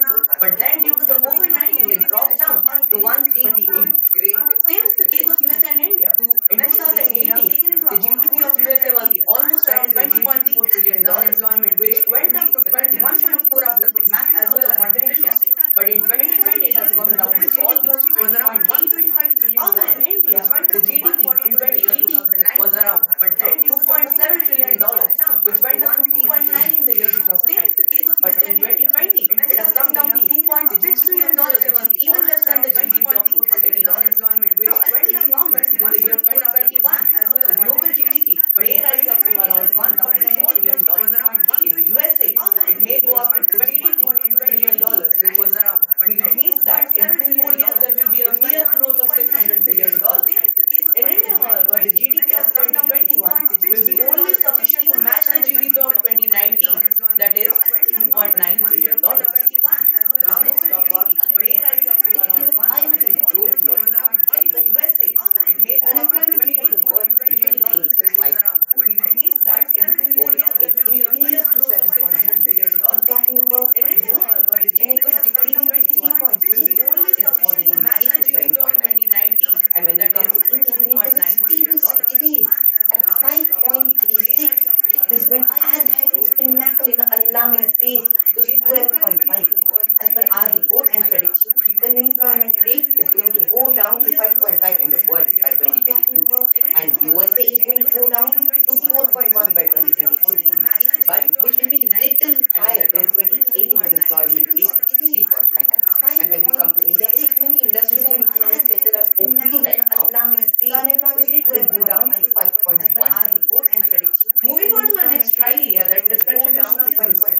Contribution of tourism to world GDP in both 2018 and 2019 was almost around 10%. Talking of India, contribution of tourism to India's GDP in 2018 and 19 was around 6%. But for countries like Macau and Maldives, the contribution to GDP was around 70% in 2018 and 19. Now, due to the COVID-19 pandemic, the contribution of tourism to world GDP has come down to 6%, while in India it has come down to 5%. But in these countries who depend on tourism for most of their revenue, it has come down to as low as 10 and 15%. According to our report, in Macau, it might even further go down to 8% as it is located very close to China. And in the globe, it may further go down until 2022, where there might be some state. In Maldives, however, the income from it may go up in 2021 around 20%, and in 2024 around 24%. In India, however, might even further go down to 8%, when situation stabilizes and the revenue also goes increases to go up. It may further go down from the most important economics, that is interest is the amount that we pay to a lender for the increase or otherwise. So when the lending interest decreases, then the deposit interest rate will decrease. And that is even seen in COVID-19. For example, in PSB Bank, when the interest rate in May 19 before COVID-19 was 9.36, had decreased to 8.18 in the span of 2 months in May 20. In the same way, the depositors rate even decreased from 6.77 to 6.17 in May 20. So here we have the housing loan interest of different bank deposit interest rate. In SBI, when it is 6.95, for example, in PSB currently 7.3. But what will happen if there is a decrease to 8, if the lending interest is increased, then there will be an increase in the unemployment rate, which has already been seen during the Great Recession economic crisis. When unemployment stood as high, we can never increase. As for the current situation, Great Recession is the thing which we are looking at after, which we had lasting for 18 months. But what if these graphs go down and these predictions don't hold good? We may end up with the global Great Depression, which took 8 full years to recover from. Starting from 1928, the graph began to go down for almost 5 years, and it took 3-4 years to recover. So now coming to the objective of our project, we want to conclude by saying that if these predictions hold good, we may end up with the Great Recession, which took around 18 months to 2 years to recover from. But as we have discovered that a second phase of the corona strand is coming, so it may lead up to the Great Depression, which took almost 8 years to recover from. Thank you. We want to conclude by saying that if these predictions Both of you, that is Satik and Devans, your project is nice and your explanation also very excellent. Only one thing you can suggest me, during this pandemic, though GDP is falling down, economy is falling down, most of the countries in the world, and suggest only two suggestions can you give me? That is, how can we increase our economy in India? Nice and your explanation also very. If this pandemic situation will continue, only one thing you can suggestions you can during this pandemic, though GDP is falling down, economy is falling down, Suggesting one way to it, more and industries can suggest be opened, which will lead to the increase in can you give GDP me? as more money will be coming. How can we Even some increase virtual our industries can even economy open in up due India? to COVID-19. Nice and your explanation also very. If this pandemic situation will continue, only one thing you can suggest me. Thank you, children. During this pandemic, though GDP Swastik is and falling down, Dibans, concern the is project regarding Suggesting one way COVID-19 to it, financial more problem. industries can be opened, which You will see, lead to the already you increase have in GDP as more money described will and be coming. discussed the how gamut can of we all the increase countries, our their income, economy in expenditure, India? GDP like that. And your explanation But also my very. question If this is, pandemic situation will the continue, country's one thing GDP also depends upon the during this society, pandemic, though GDP and is society also depends upon the family. You are the family members of your parents also. You are good children. You tell me what are the strategy you will take by which your family will be free from financial crisis during this COVID-19. Please tell me 5 points. The country's Well, by GDP cutting down also depends expenses. upon For the example, we can do society, a lot of things at our and house. Like society we also can not take depends upon the Maggie and family. some other products, You are the family members of your parents also. You are good children. I did not get you. Tell me what are the strategy you will other things take we by can save. which For your example, family practical, taking be it practical, be practical, be practical. COVID-19. Give one example. Tell me from start from you. Giving an Your example role. expenses. Yes, sir. So by giving an example, for example, we are sitting in a room. When we go out, we leave the light light and fan running, and we can switch off the light and fan. By doing such, for 30 days, we can save around almost 2,000 to 4,000 rupees. And nowadays, electric bills have also become high. Now, also, talking about the same water bills as well as other example, we can stop by wasting by giving an example. For example, just sitting in a room. Okay, thank you for your We leave the presentation. light and fan running, and we can switch off the Next, light and Shivanshi fan. Parasar By and doing such, Pratyusha for Rautray with their 30 days, we topic can save Condition of around Women almost 2,000 to 4,000 rupees. from Ancient And to nowadays, electric Post-Independence bills Period of have India. also become high. Ma'am, Now, are we audible? talking about the Is he same water audible? bills as well as Ma'am, other visible on the examples, phone? we can stop Yes, by wasting by proceed. giving an example. Yes, ma'am. We welcome all the esteemed judges, principals, sir, ma'am, teachers, Next, and all our Shivanshi dear Parasar friends and to our Pratyusha annual Rautray project with their display. topic Good Condition of afternoon. Women This is Shivanshi Parashar from Ancient to of Post-Independence 90, Period of and India. today we are going to share a presentation on the topic Condition of Women from Ancient to Post-Independence. Yes, ma'am. We welcome all the esteemed judges. We will be considering the following points why we have chosen this topic. Condition of women in ancient historical period. Condition of women in pre-independence period. Step taken by the women of 90 countries of the world in our country. First comes why we have chosen this topic. Before answering this question, I would like to put a small example of Santosh Lakhi, the only woman to scale the Mount Everest twice. The woman was born in a society where the birth of girl child was regarded as a curse, whereas the birth of boy was regarded as a blessing. Due to the prevailing customs of the society, the girl has to complete her primary school from a local village, but it was not allowed.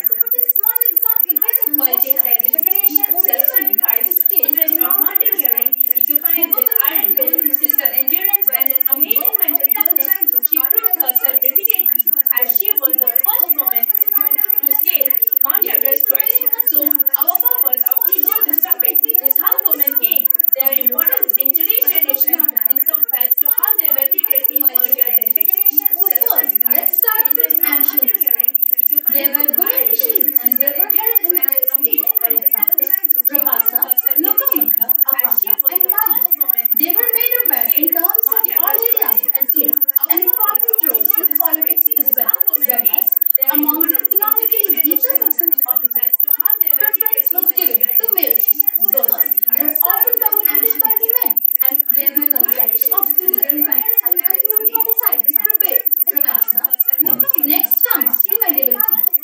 They were made between 500 AD to 1500 AD and proved to be highly disappointing for Indian women. It among deteriorated this. Widow remarriage was not allowed to male chiefs. Widows have to face a lot of challenge, which made them in this concept one of the major challenges and problems which they were facing in Rasa. They were not allowed to participate in any social, economic, or political activities that were conducted in this country. Johor was brilliant in the Rajput. Wives isolated themselves while their husbands were still alive. Girls were married off at age 8 to 10. There was no access to education and girls were treated as men. They were not allowed to have friends by their shop in any social, and social Pre-independence.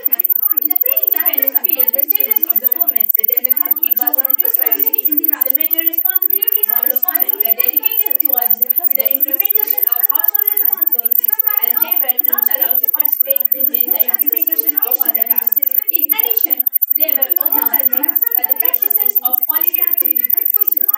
So this system, child marriage, and female infanticide. Post-independence period. In the post-independence period, improvements were made in the terms of various areas that led to the well-being of the women within the society.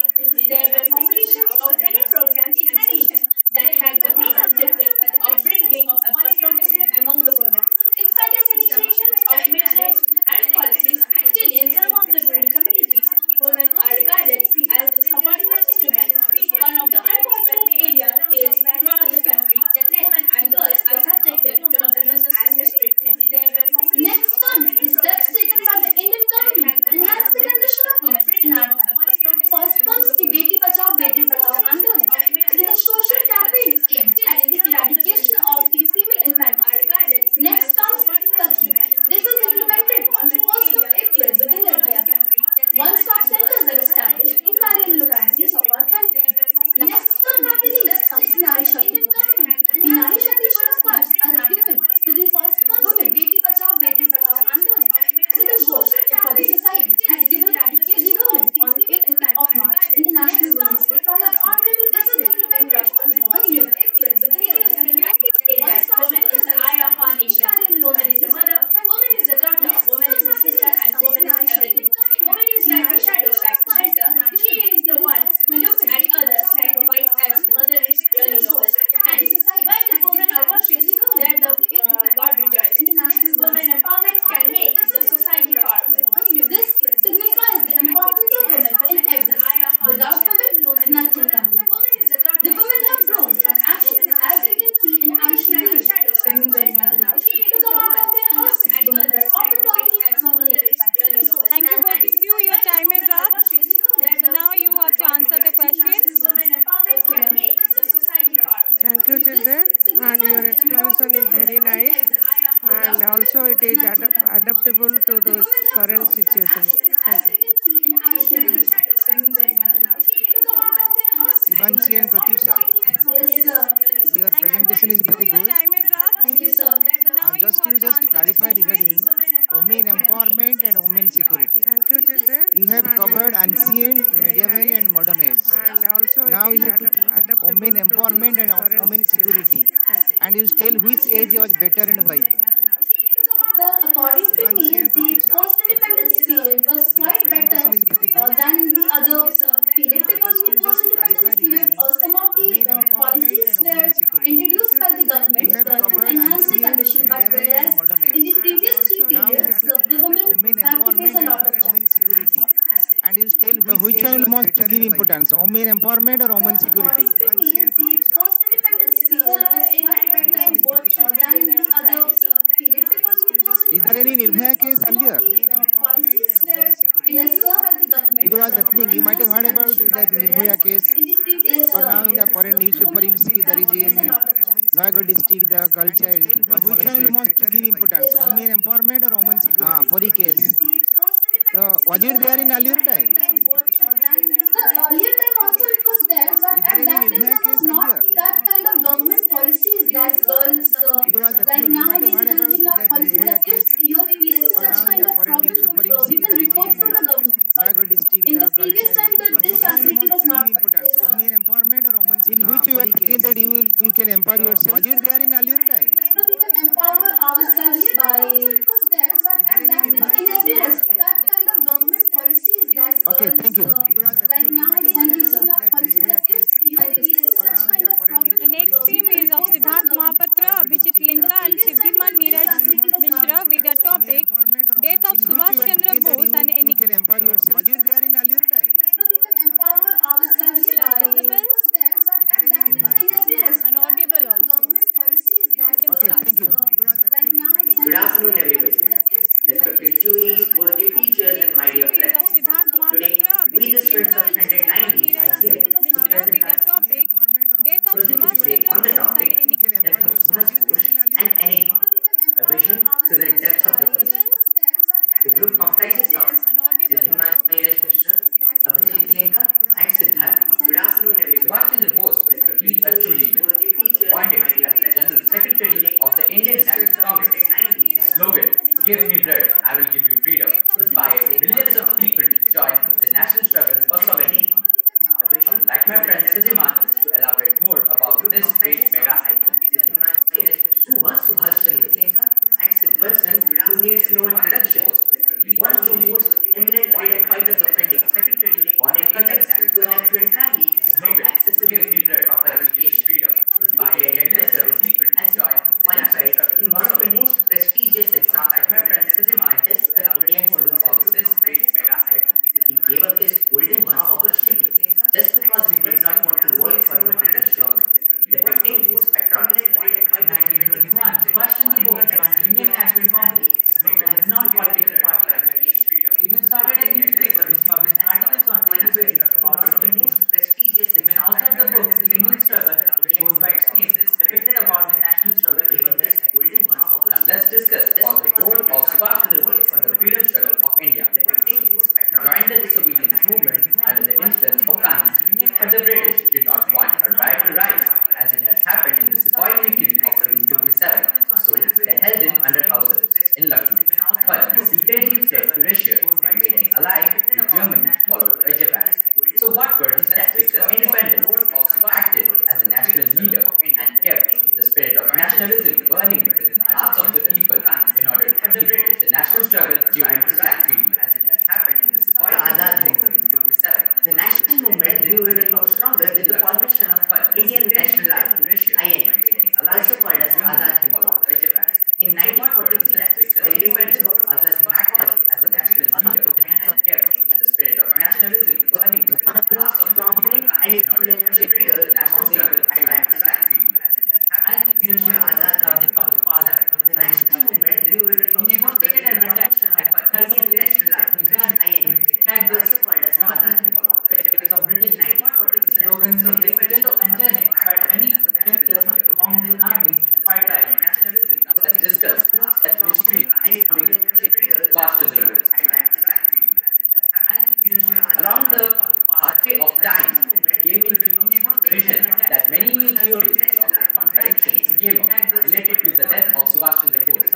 Were they possibly true? Slogans of the Agenda and Janet not many the first theory surrounding his fight back. The plane crash Discuss. Subhash Chandra Bose, along with the Japanese General Shibuya, on 18th August 1945, was reported to the dead of a plane crash of time. His ashes were later transferred to Asia by Buddhist many new theories, but this became related to the death that came from house arrest and also finding letters about him being alive even after his reported death. In the most recent case, the Taiwan government did deny that there was no kind of plane crash in August 1945. The widespread and some demand of classification of documents related to the death of Subhash Chandra Bose came up the second theory, the Russian theory. It said that Joseph Stalin was killed due to some indefinite reason. But this theory came to contradiction because, according to some sources, it is believed that when Subhash Bose entered Russia, the Stalin was facing an administrative problem to which no one could give a solution to. Subhash Chandra Bose came up with an excellent solution that Joseph Stalin and resulted into hospitality by Russians to Subhash Chandra Bose. Taking the risk of theory. Moving on to the next theory, that is the Gumnami Baba theory. Scientists believe that Netaji Subhash Chandra Bose describes himself as Gumnami Baba to give a solution. Subhash Chandra comes to mind that the word Gumnami Baba is repeated and is as a Your time is up. Moving on to the next theory, that is Gumnami Baba. No, it's partially correct. In order to keep his identity a secret, Gumnami Baba had traveled from slavery. Ma'am, is it audible now? Your time is up.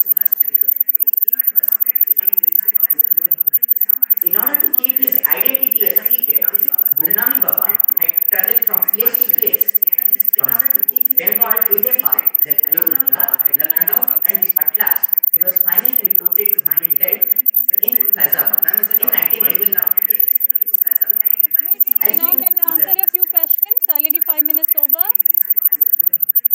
In order to keep his identity a secret, Gumnami Baba had traveled from place to Okay, place. children, the nice presentation as well as your model that we have described all the life history of Subhash Chandra Bose, the typical hero of Indian freedom movement. Only one question to you. Are you ready? Yes, sir.